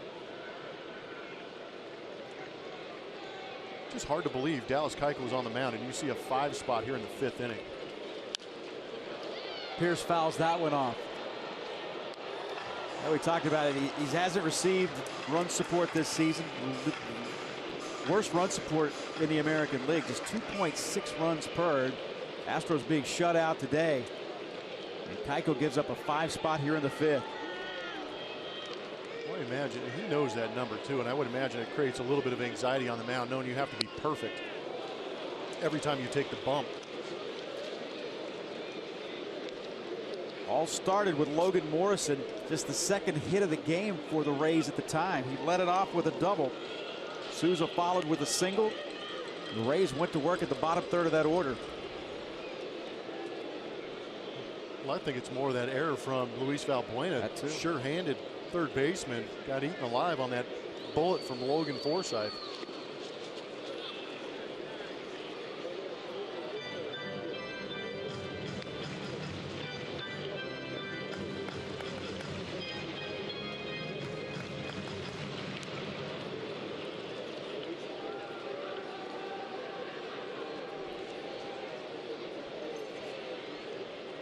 Pierce with 2 doubles last night, 2 doubles Friday night. That's inside, 2-2. Pierce, the 9th man to bat in the inning. He struck out his first 2 at bats. Looking in the 2nd, swinging in the 4th. A possible double play ball that wasn't turned in this inning as well. There's a lot of different factors that go into a 5-run inning. It's a team effort.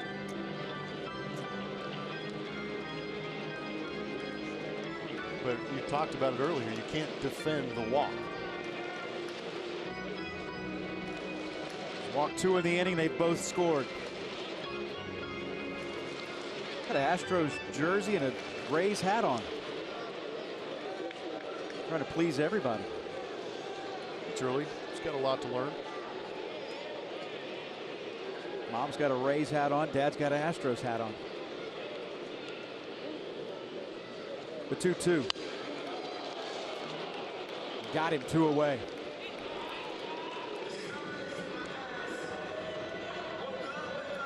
Logan Morrison got it started. As hot as Steve Pierce has been, Dallas Keuchel has figured him out in this ball game.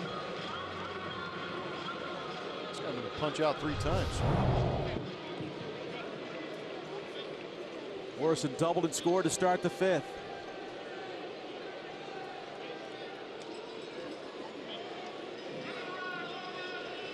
Yeah, when this inning started, Keuchel had given up just 1 hit and struck out 8.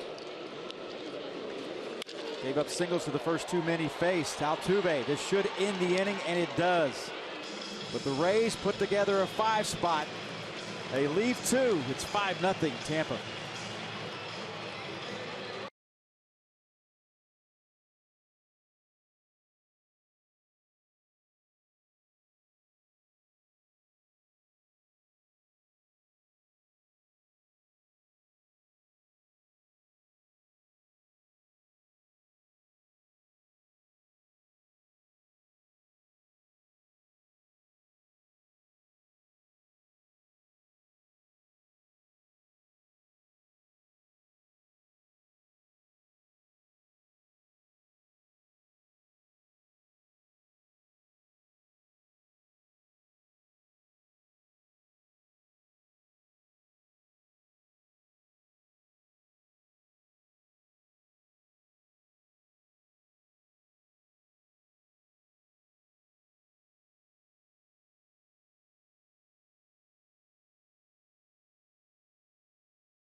Friday as they take on the Reds. 10,000 fans will receive an Astros gym bag presented by Houston Methodist. For more info, visit Astros.com or call 1-877-9-ASTROS.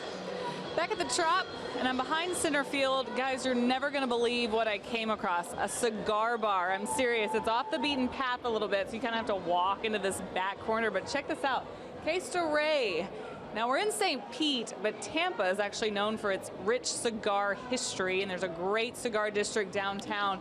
This is a legit bar. You can't really see the game tucked away, but you can watch it on TV. But you got to be 21 and up to even get in this place. I don't know if I brought my license, but how about that? You guys want a stogie or anything?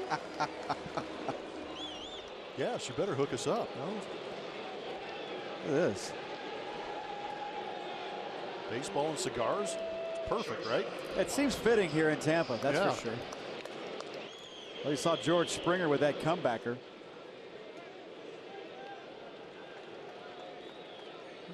Smoke your cigar, watch the game. Guy's got a old school Cub jersey on there.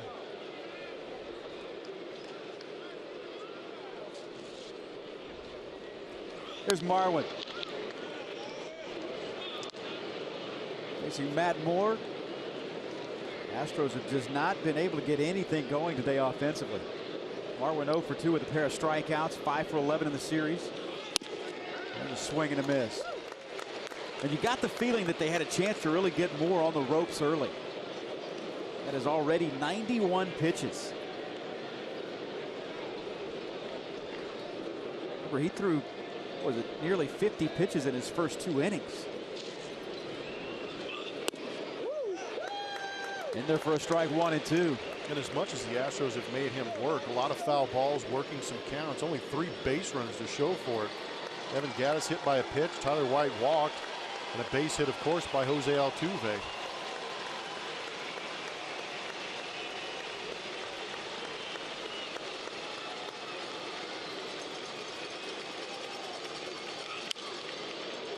Marwin spoils the pitch there.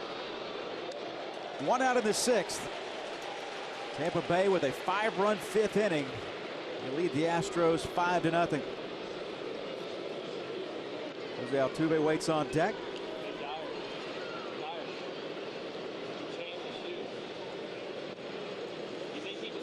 Matt Moore has pitched over the 100-pitch mark this season a couple of times. Most he's thrown in a game was back on May 28th against the Yankees, where he threw 111 pitches in 6 2/3 innings. Next pitch will be 95. I told you this was his 24th start since coming back off of the DL from having the Tommy John surgery. Gets Marwin swinging there. It's his 9th strikeout for Matt Moore. But in those 24 starts, 14 of those he has gone 5 innings or less. So he went 7 innings the last time out. That was in Arizona in a 5-0 loss. Facing Altuve here with 2 outs. Altuve looked down to see where Longoria was. He's standing on the outfield grass.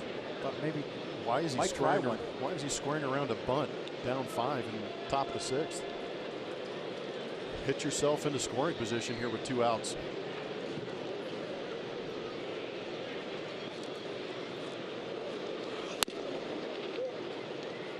And ahead in the count 2-0.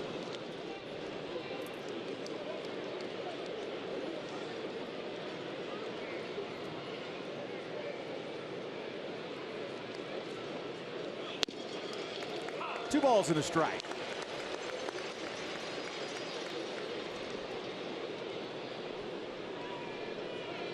Altuve with the only Astro hit. 1 for 2. He singled back in the 4th inning. Ball got in on him, but he was able to get a piece of it and stay alive at 2-2.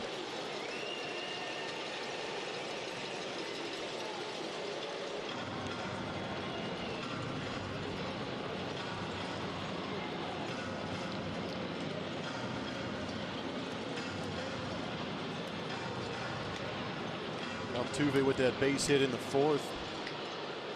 He's now been on base in 18 straight games. 100th pitch of the day for Matt Moore. And that one would be a base hit. How about that? Altuve, another multi-hit game. Just what he does. Finds ways to get knocks.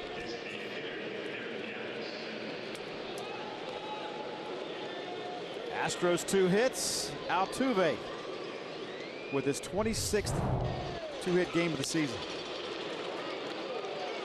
Got that knock in a spot that Tony Gwynn made famous called the 5.5 hole. Beckham did a good job of getting there, was looking to make a play, which would have been tough with Altuve racing down to first, unable to get the handle. No way. No chance. It would have looked good, but Altuve would have been well past the bag. What happened right there, Ash? Ball got away. Yep. Who are you going to throw under the bus? Nobody. Not today.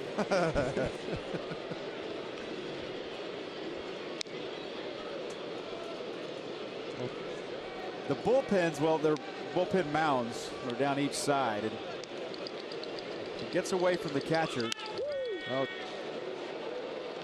it's going to come all the way to home plate. Feldman's warming up, as you see.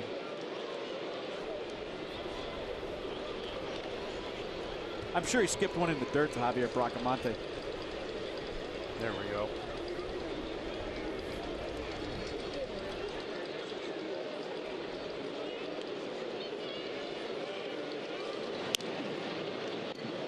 Well, Evan Gattis 0 for 1.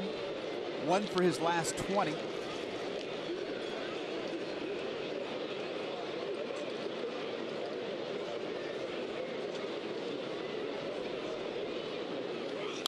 Getting that huge hole on the right side. Slapped the bat as if to say, I just missed one there. I think he's trying desperately to get on top of that fastball, just unable to. Because if he does get on top of that fastball, he probably hits it pretty well through that right side.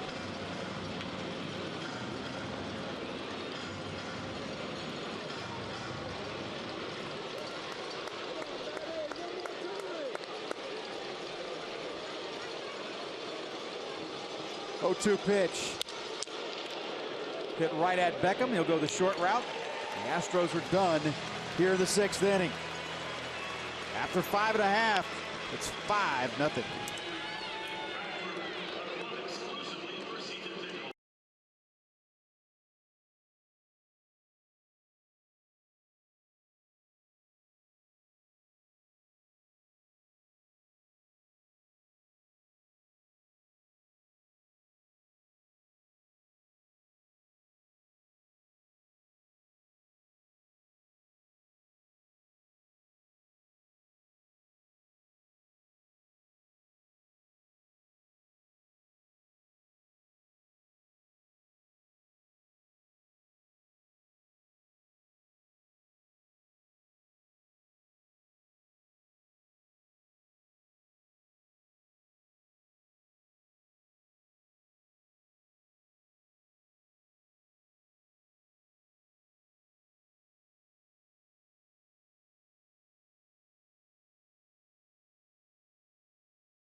Root Sports is presented by Southwest Airlines. Transparency, low fares, nothing to hide.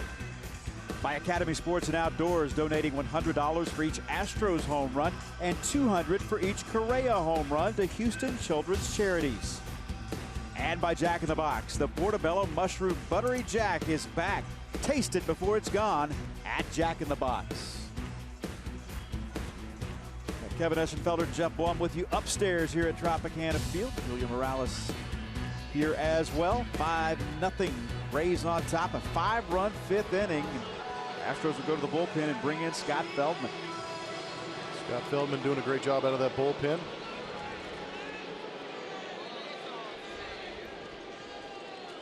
Last time he pitched was on the 9th in Texas. Went an inning, gave up 1 hit, 1 earned run. Only threw 16 pitches. This is his 13th appearance out of the bullpen. Astros with a day off tomorrow, so whoever they need, probably more than likely available in that bullpen. I'd love to see Feldman stretch this out, though.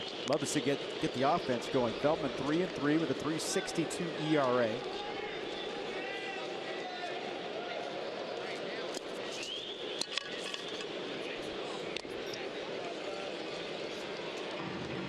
Two balls and 1 strike.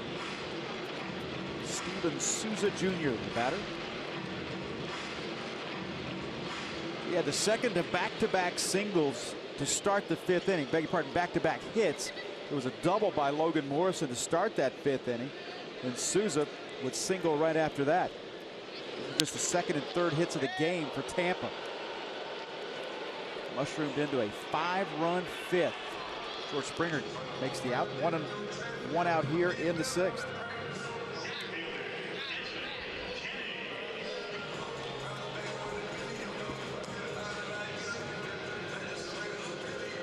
Desmond Jennings reached on a fielder's choice and scored in the 5th. And I can promise you after the game that the thing that's going to, you'll hear Keuchel talk about was the walking the 8 and 9 hitters. The mistake he made there, didn't get the call, whatever the case may be.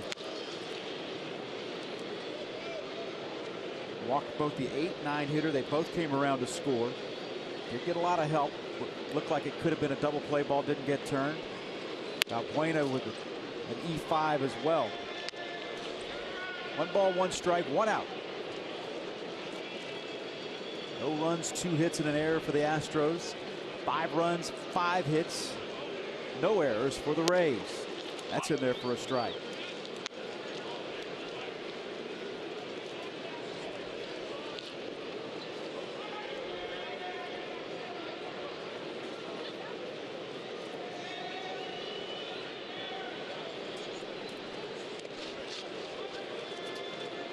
Two balls and 2 strikes. Last night was the first time the Astros had won in this ballpark since June of 2014. That snapped a 6-game losing streak here. Set them up for a chance to win this series, but if they're going to do that, they're going to have to get the offense cranked up in a hurry. Jennings rockets that one into center field, a base hit. 1 for 3 for Jennings. And Tim Beckham, who walked and scored in the 5th inning, comes to the plate.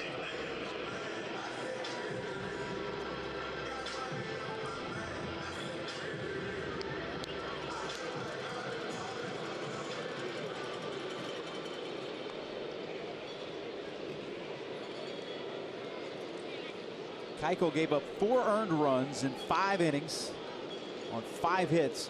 He walked 2 and struck out 9.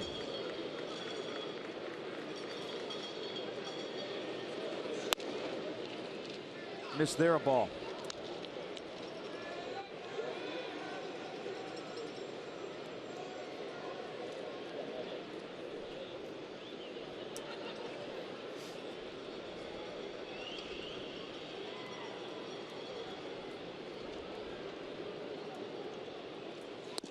One and one.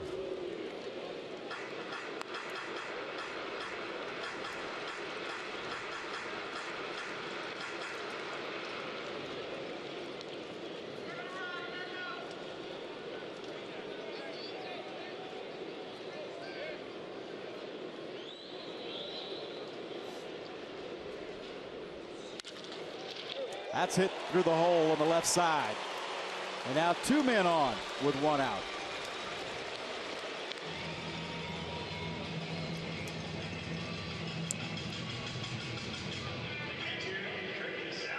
First hit of the series for Beckham and Desmond Jennings.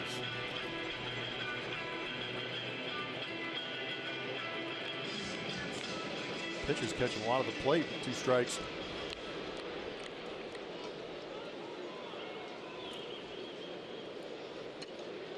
Curt Casali, he walked and scored as well in the 5th. Feldman with 2 men on with 1 out. Yank foul, 0-1.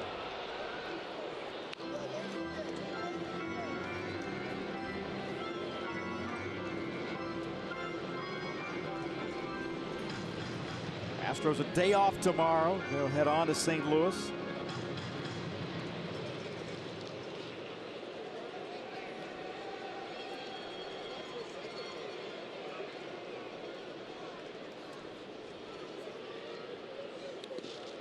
It's skipped in. It's 1-1. Casali got in the bat going here in June, hitting about .417.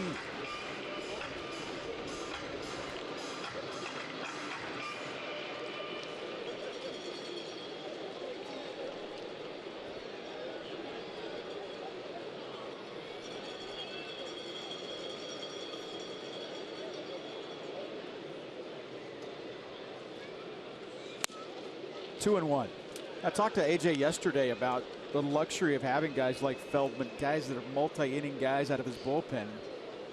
He really talked about how much of a luxury that is as a manager, and an advantage you have over a lot of different teams, because guys like Mike Felice, Chris Davinsky, the man that's on the mound right here, can go multiple innings. Runners go, and it's fouled away.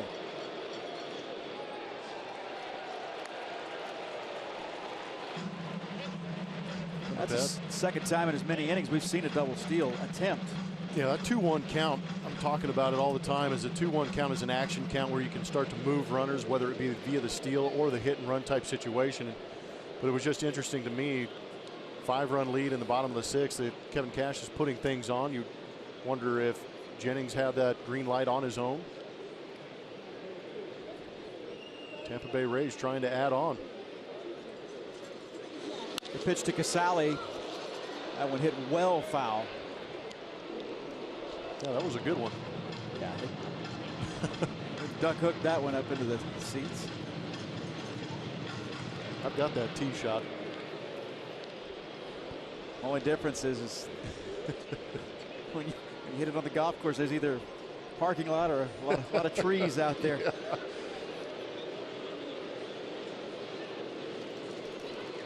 2 balls, 2 strikes. There's 1 out. Got him. And there's 2 away. Sally didn't like the call. Feldman loved it.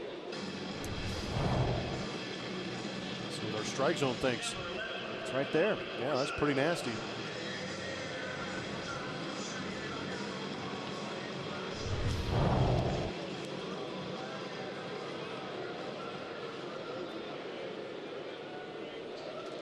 Logan Forsythe is the man who hit the ball to Valbuena. That hot shot to Valbuena that he wasn't able to make the play. The E5 allowed a run to score.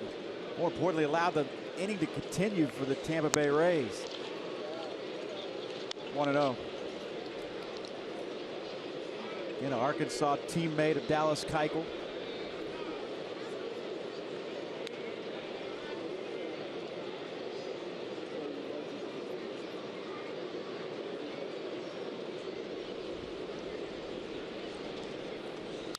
That one ripped up the middle and right at Altuve.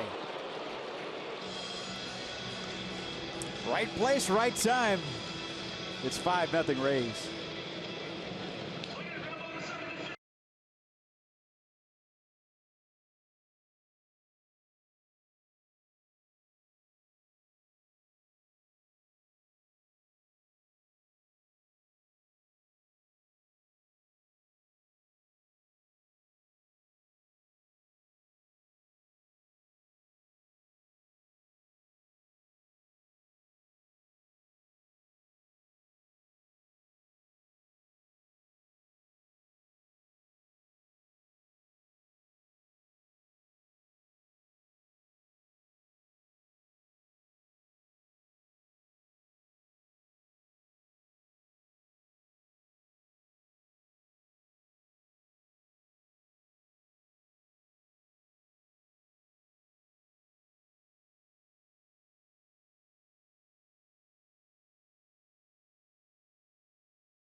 and he was a little bigger than I expected him to be. Big, strong, fast, powerful. Looks like he can play on Sundays. But his energy is pretty infectious. You know, I learned quickly he loves to win. He plays as hard as anybody that we have. He fit in perfectly in our clubhouse, you know, due to the type of energy that he brought every day. Carlos Gomez has homered in 3 out of his last 6 games, and that is his celebration after his home run yesterday. I asked him about this, you know, why taking it out on the bench? You just homered right there. And he said, you know, he was dealing with a lot of frustration in prior at bats. He's been working extremely hard. So, you know, a guy that wears his emotions on his sleeves, this is what you get when you have Carlos Gomez on your team, guys. He does do that. Now Valbuena leading off here. Carlos Gomez waiting in the on-deck circle. Valbuena's flied out both of his at-bats, 0 for 2. For 9 here in the series. Well, Matt Moore stayed into work. 105 pitches as Neshek goes to the bullpen mound for the Astros.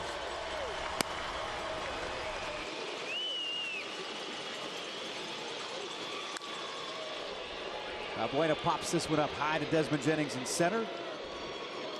Well, Jennings makes the catch, and there's 1 away here in the 7th. Look at Colby in the colors, man, walking away going, what in the world? Altuve going, man, that's not a normal celebration. He's okay. And he's back. Nobody says, it's okay, it's all good. I'm okay.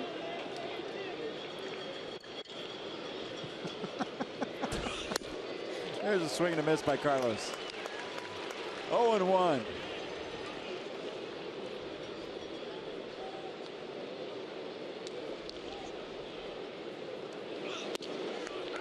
Oh, and 2. Right. He had told me that Matt Moore was going to be around in the 7th inning. In the 2nd inning, I would have never believed you. Here he is, pitching with 1 out in the 7th. And Gomez pops that one up. Second baseman Logan Forsythe makes the play, and there's 2 away. I am completely with you. I thought they were wearing him down early to get him out of this ball game and get into that Ray bullpen, but he is still going and looking very effective too.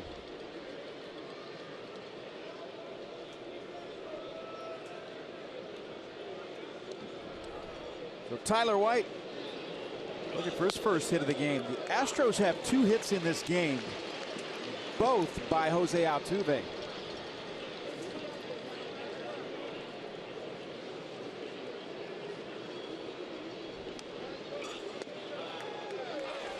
No balls and 2 strikes.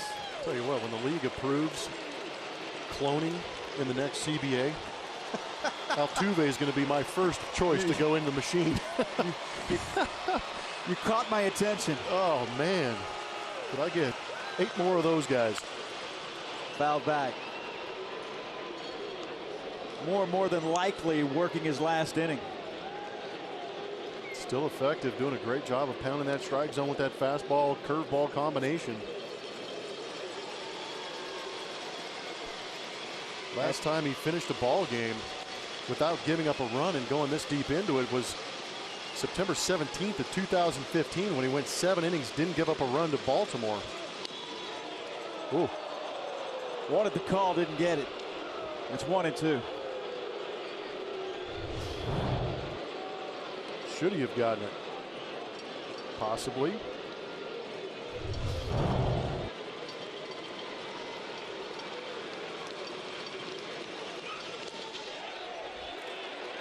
And he went. So Matt Moore, an outstanding effort today. 7 innings of shutout baseball. Rays lead 5-0.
top. The Tampa Bay Rays leading 5-0 over the Astros, and Playing to Win is brought to you by Toyota Tundra.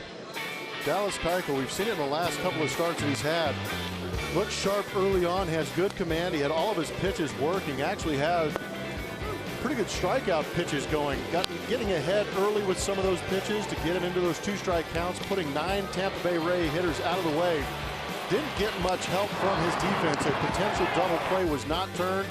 Then he proceeded to walk the next 2 guys, and right here in a big situation with the bases loaded, defense let him down, but Luis Valbuena getting that error, and then another hit behind that. Drove in 2 more runs.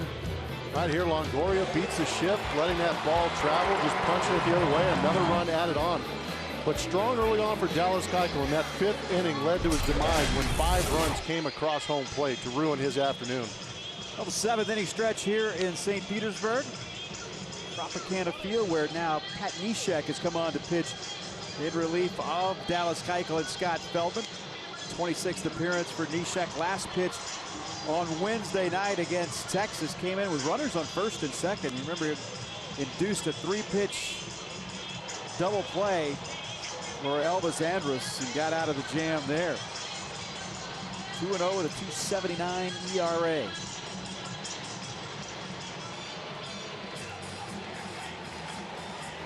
Comes in with his team down 5-0. Astros have 2 hits in the ball game. They're being shut out here in the 7th.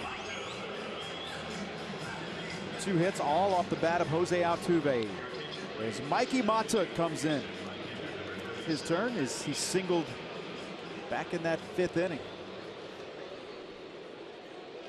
Matuk, 1st-round pick out of LSU.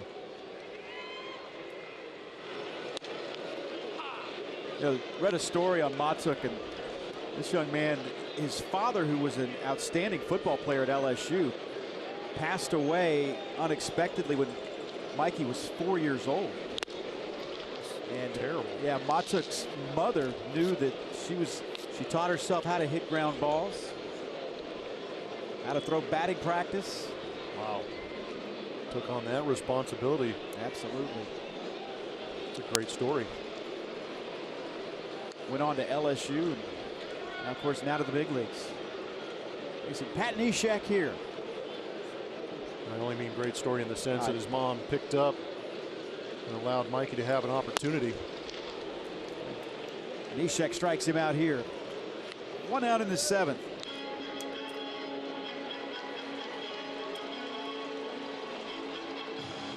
Here is Evan Longoria. And Longoria just hit one through a big hole on the right side last time.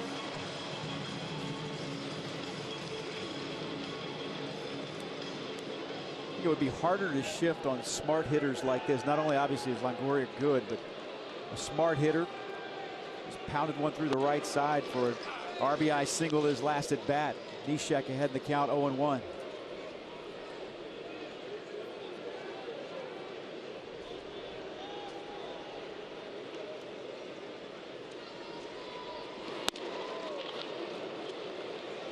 A reluctant swing that time by Evan Longoria. Even he cracked a little smile after that swing. Yeah, Neshek's delivery will create some of those swings.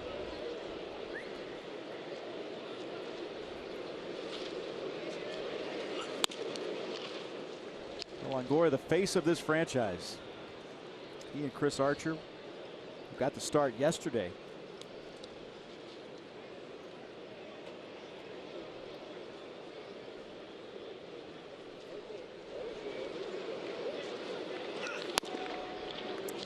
Outside 2-2.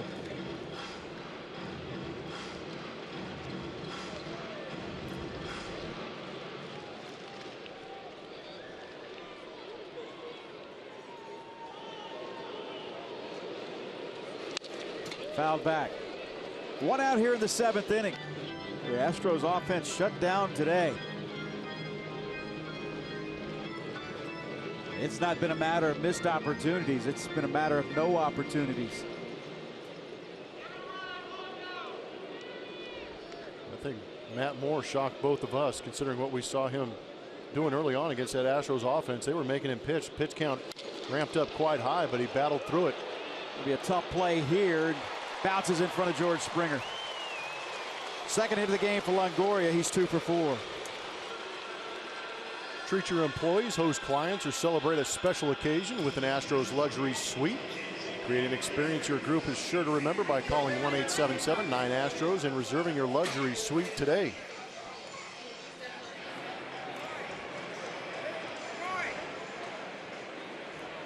That's how you do it. A lot of Astro fans here at Tampa today. St. Petersburg, Florida, they got their rally bucket hats on.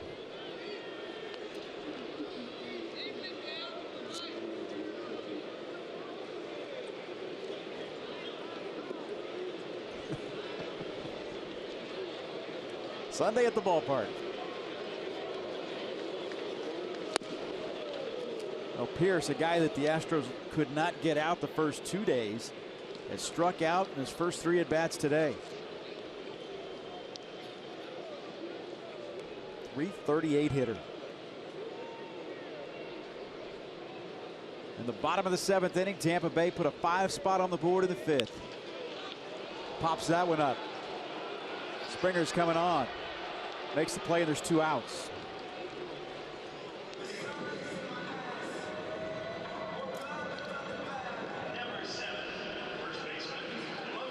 Well, Logan Morrison, who was a pain in the side for the Astros throughout the early part of this game. In fact, not unlike what the Astros are doing with Altuve. Logan Morrison, he had the first 2 hits of the game for the Tampa Bay Rays, and they came in the 1st and the 5th inning. They started the 5th inning with a double and escalated from there.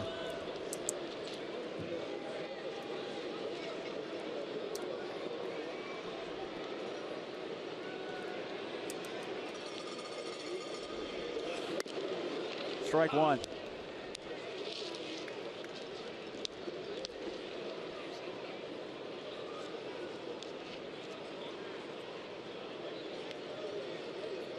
Morrison, the former Seattle Mariner.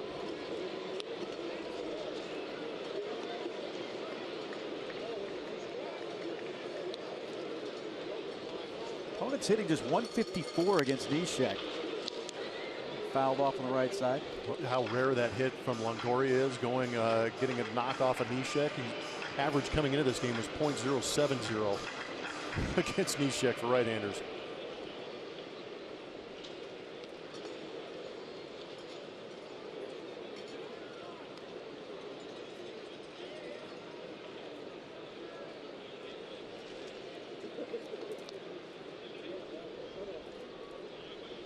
No balls, 2 strikes, 2 outs. We're in the 7th inning.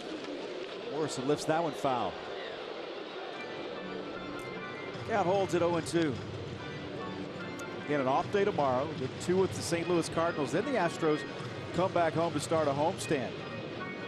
Cincinnati comes in for 3. The Angels come in for 3. And then the Astros head on the road. 3-game series in Kansas City and 3 in Anaheim.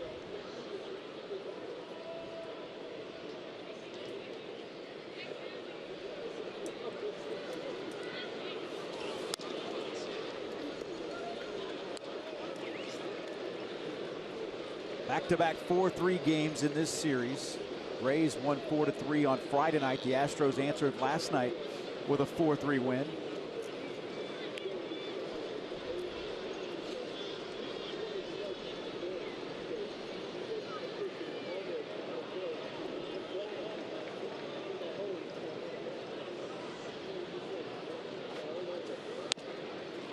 Two balls and 2 strikes.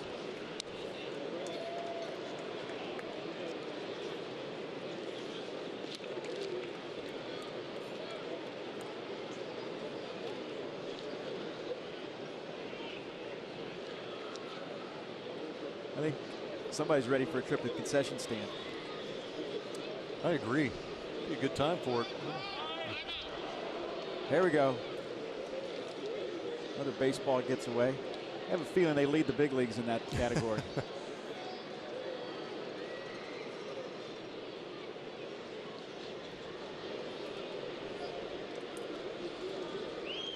Logan Morrison went 1 for 2 in the 5th inning. Got him. We go to the 8th. It's all Tampa Bay.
Delivered to you by Jimmy Johns, and last night was a dramatic win for the Houston Astros. How about the Corpus Christi Hooks? Bottom of the 10th inning, Alex Bregman with a walk-off bomb going deep into the night. Corpus Christi. How about this celebration right here? That's nice. That is impressive. Gatorade shower, a little baby powder mixed in. And he could have hit one of those freighters that comes by that little canal right behind. I'm telling you, that ball was filled. Ooh, high cheese, and he obliterated it. Eddie Romero comes in to pitch, the left-hander for the Tampa Bay Rays. Romero, the 26-year-old Dominican-born player, facing Jason Castro here to lead off the 8th inning. Castro 0 for 2, struck out and flied out. 94-mile-an-hour fastball yanked on the outside. It's 2-0.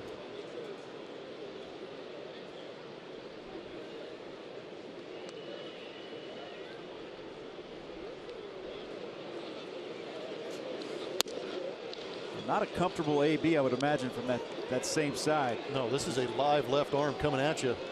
It's 3-0. Says his slider's right at 90 miles an hour on the scouting report I've got in front of me. I have a feeling he's going to be throwing a fastball here, and he does, and it's not even close.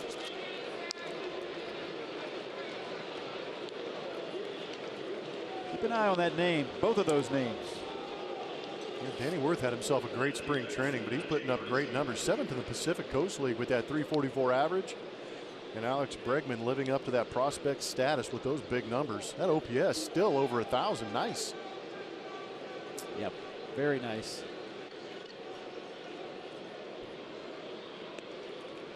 Well, Worth has spent some time in the minor leagues. Of course, Bregman, the first-round pick last year out of LSU. Strike one to Marisnik. Grounded out and flied out.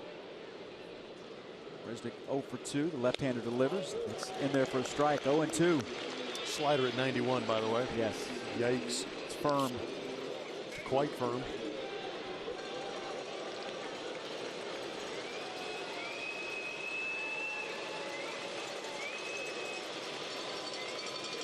Oh-2 pitch. Marisnik fouls it off, stays alive.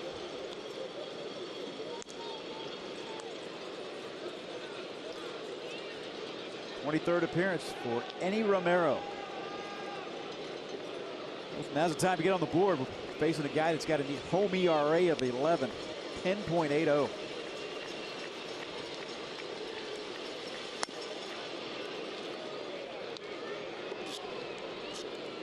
A little over 11,000 here today at St. Pete. First 2 days are pretty good. Yeah. Sunday, they're taking the day off. 11,168. 2 balls and 2 strikes. I think we have 25,000 on Friday night. I think it was 23 or so yesterday. 5-0 Tampa Bay here in the 8th. That's outside. It's 3-2. So after Romero got ahead of Marisnick 0-2, Marisnick right back in the count to fill it up at 3-2.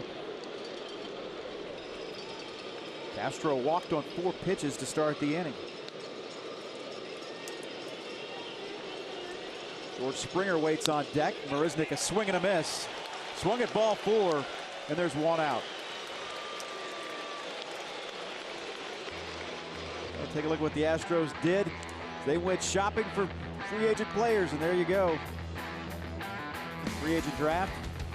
Right-handed pitchers, you got 13 of those. 12 infielders. 5 lefties out there. 4 catchers, including a young catcher from Tulane. He was one of the top picks for the Astros. 6 outfielders as well. 35 college players, 5 high school players.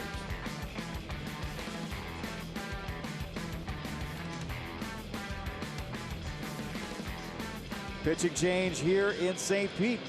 We'll take a break. Back in a moment.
Cash is you let Romero pitch to the right-hander Jake Marisnick, and now they bring in Sturdivant, the right-hander, to pitch to George Springer.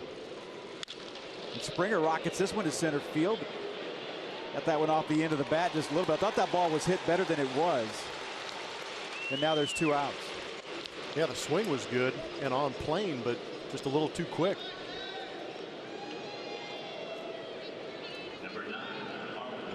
Marwin Gonzalez 0 for 3 with 3 strikeouts. Just that last little late cut. See, that last slight bit of movement is what takes that baseball away from the barrel. Hearing pitchers talk about pitching at this level, and they'll tell you about when you get until you get here, it's about missing bats. When you get here, it's about missing sweet spots. Believe it. That was a great example of it right there. That late movement just got it just off the end of the bat just enough.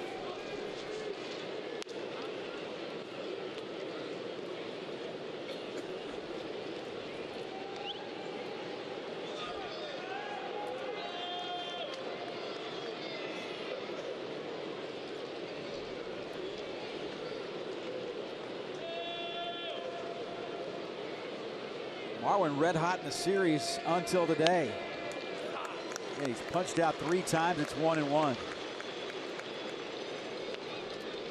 A 3-hit day yesterday. And a big hit in the 9th inning. Both of these games leading up to this one, really entertaining baseball games. It's actually been really all 6 of the games before today close games. and very entertaining and well-played games on this road trip. I would agree on that completely. They've been playing a lot of tight ball games this year. The Astros have been on the wrong end of a lot of them, but last night was a well-played game. Good late inning life. Alpuena with that home run late. But today, a couple of errors. Didn't turn a double play. Walks by Keiko led to that big inning. Just missed there. And only 2 hits on the day for the offense, both by Jose Altuve. And the Rays got all 5 of their runs in the 5th inning. A.J. Hinch has Tony Sipp warming up down in the bullpen.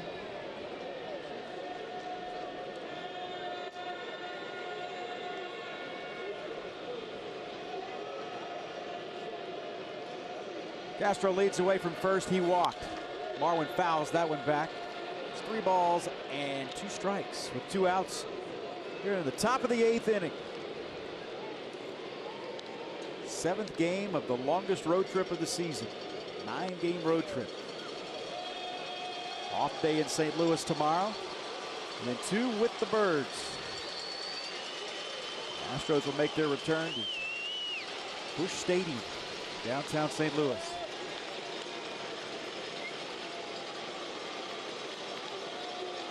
Castro off with the pitch, and Marwin hits that one into right field. Coming on and making the play, though, is Steven Souza Jr. Astros down in the 8th, 5-0.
The Rays.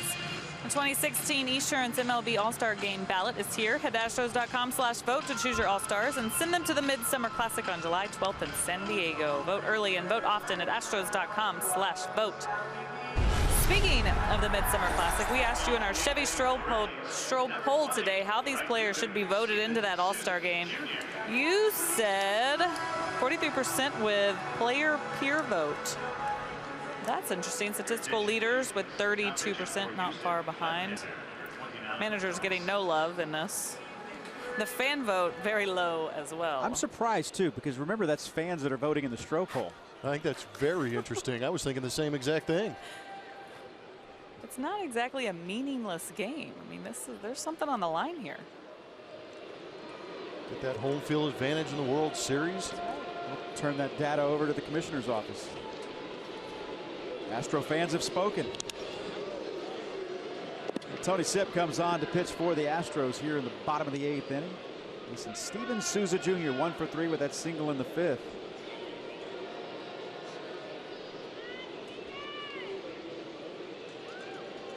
Sipp on for the 27th time this season. Tampa Bay on top 5-0, a 5-run 5th inning.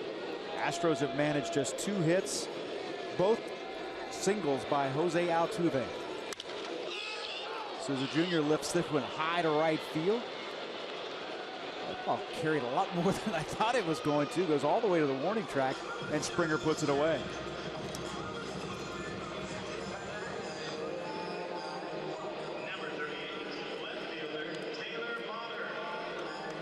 So Taylor Motter will hit now. Takes a spot of Desmond Jennings. Thought it was Kelly Leak. Yeah, he had the Stormtrooper mask on yesterday with that hair working out of the back of it. It's an interesting look. Good flow. First at bat of the series. He's on 0 for 10 streak right now. I guess that's the opposite of a streak. Trying to snap an 0 for 10. Got the start in Arizona. And that was on Thursday, or Wednesday, I beg your pardon. They were off on Thursday, where the Rays came in here to play the Astros in this series.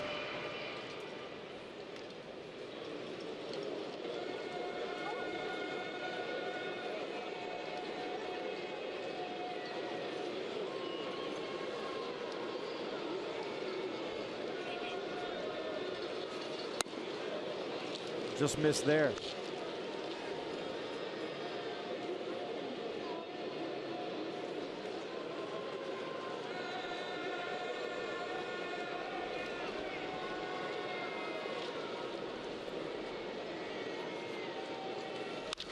That one hit hard, but right at Marwin. 2 outs in the 8th. Academy Sports and Outdoors, and the Houston Astros are hitting home runs for Houston. That 7-home-run game on September 9th of 2000 against the Cubs.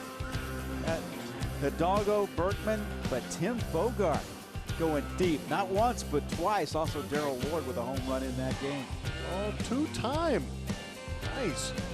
3 guys with multiple bombs. Astros won that. They scored 14 runs in that game. They did win. They won. Just wanted to double check. That would have been, had they lost that game, the story wouldn't have been the 7 home runs. It would have been the fact that they had lost it. And Beckham got to start today at shortstop, single and a walk, also with a run scored. I played in a game in Colorado. I think there were 10 total home runs, and there were 5 guys with multiple bombs. I mean, it was some ridiculous number between both teams. But that was back before the humidor and all that kind of action, and the raised wall in right field. It was just, I remember dip and drive time in Colorado. Jimmy Leland used to talk about that. He thought that cut down on the runs by if they'd have moved the fences in Colorado, so you didn't have to have, it wasn't the home runs that killed you, it was the 3-run home runs that killed you because of the singles that dropped right in front of outfielders who were playing about 1.5 miles from home plate. Yeah, they play with their backs on the wall there in Colorado. Humidor's evened it out, though. Maybe not evened it out, but certainly brought it closer to center. Yeah. Give it a mild advantage.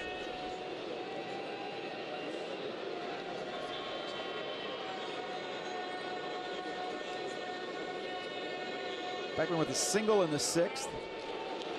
Walked and scored in the 5th.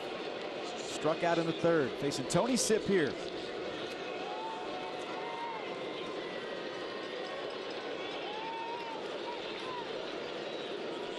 Tony last worked on Wednesday. Gave up a couple of hits in a 1/3 of an inning at Texas. But that one inside, it's yanked foul.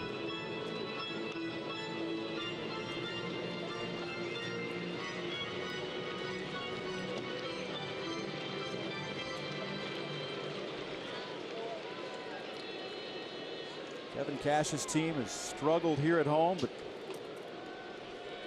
going to take a big comeback to keep them from winning a series here at home. Haven't had a winning homestand this season.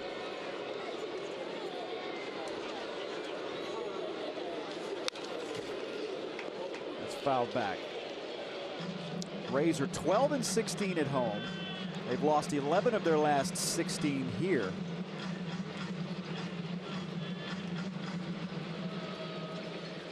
And again, it was an awful number. My goodness. And again, it was the 1 inning today. It's been the case the last 3 times out for Dallas Keuchel. It'd actually be interesting to look back at Keuchel's starts inning by inning and see if he could just carve out one inning, if that would change the record or the numbers greatly, because that was an extreme blow up. Hit into center field and hit well. Gomez can't get to it. Beckham around second, and he's into third with a sliding triple.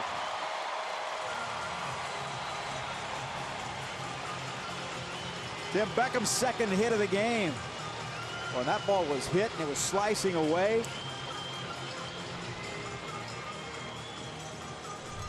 We'll see some of the power and speed from Tim Beckham. Gets a fastball up out over the plate. Goes with it, barrels it up nicely, and again that ball slicing away from Carlos Gomez. No chance to get to it. And off the races is Tim Beckham. Second triple of the season for Tim Beckham. And he had his mind made up. As soon as he saw that ball bouncing off the center field wall, he was going for 3.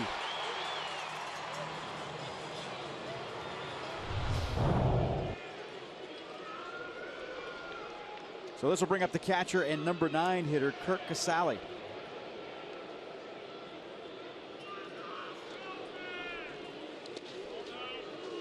That skips in a ball.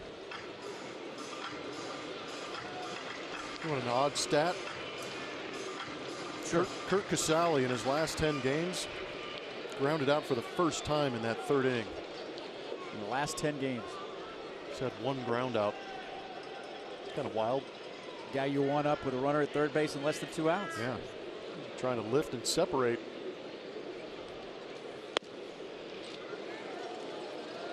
Two balls and no strikes.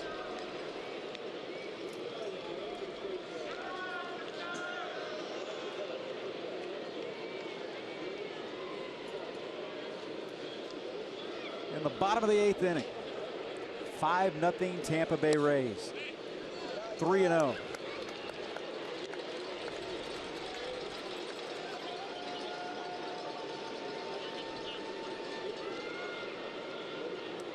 Now that the draft is over, the Astros going to work on signing some of these players. Sip walked him. Walked him on 4 pitches with 2 outs and a runner at third. He walked the 9 hitter for the 2nd time in this game. Turns it over to the top of the order, and Logan Forsythe.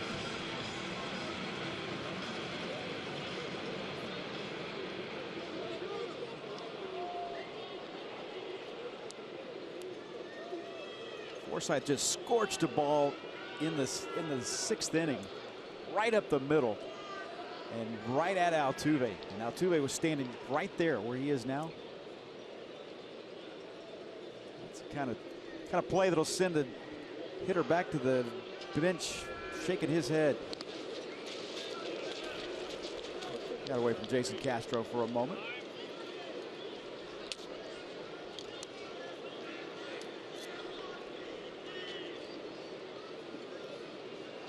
Tony Sipp working with runners on the corners. 2 outs in the 8th.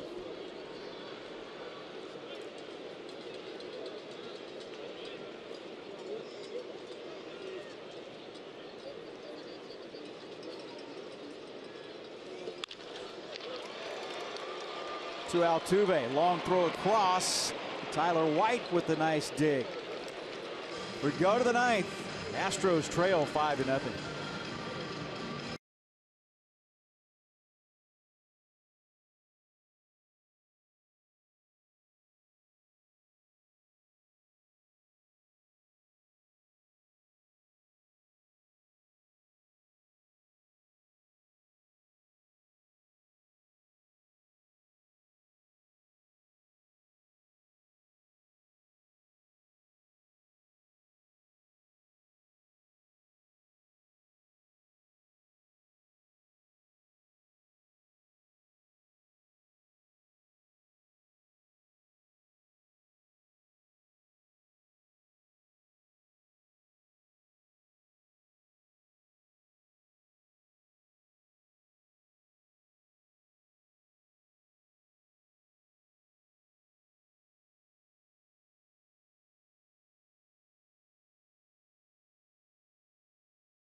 Houston Astros baseball on Root Sports is presented by Southwest Airlines. Transparency, low fares, nothing to hide.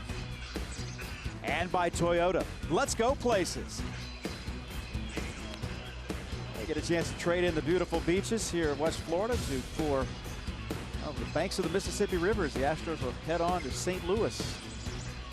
Just as we promised earlier in the game, it's Miller time, brought to you by Miller Lite. One guy who has shown up in this Astros lineup today is Jose Altuve again with another multi-hit game. Doing a good job of going the other way. This one he pulls through that 5.5 hole. Would have beat that ball out anyways, even if Beckham had made a throw. So 2 knocks on the day for Jose Altuve, 26th multi-hit game in the 2016 season. Well, he's not done yet. He bats here in the 9th inning, leads things off.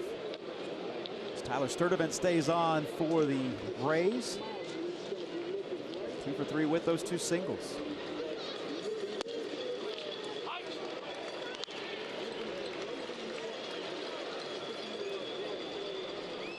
One ball and 1 strike.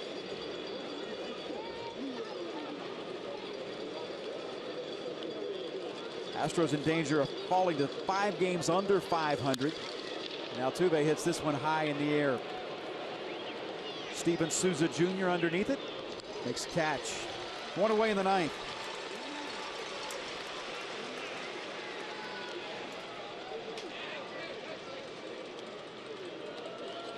It's supposed to be hot in St. Louis too. So glad they're not on that turf anymore.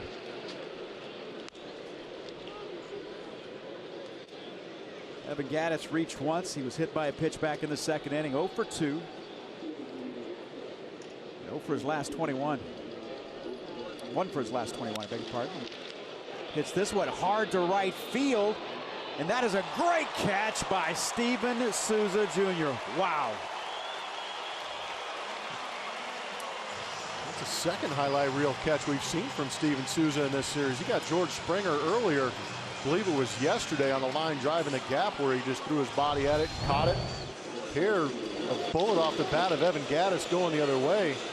Gattis looking for 2 bases, but Souza says no chance. Reaches up, grabs that, and smashes into the wall. Great play.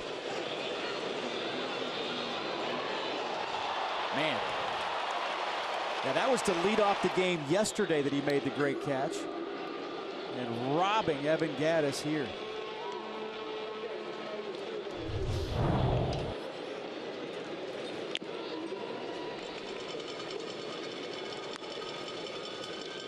Well, here's Valbuena. 0 for 3 today. Rays outfield plays extremely deep here at Tropicana Field. And there for a strike. 1 ball and 1 strike. Astros again held to just 2 hits in this game, both by Jose Altuve. 2 singles by Altuve. That's been the offense. While Valbuena hits that one to center field, going back as Desmond Jennings makes the play, and that's the ball game. Tampa Bay Rays take 2 out of 3 from the Astros.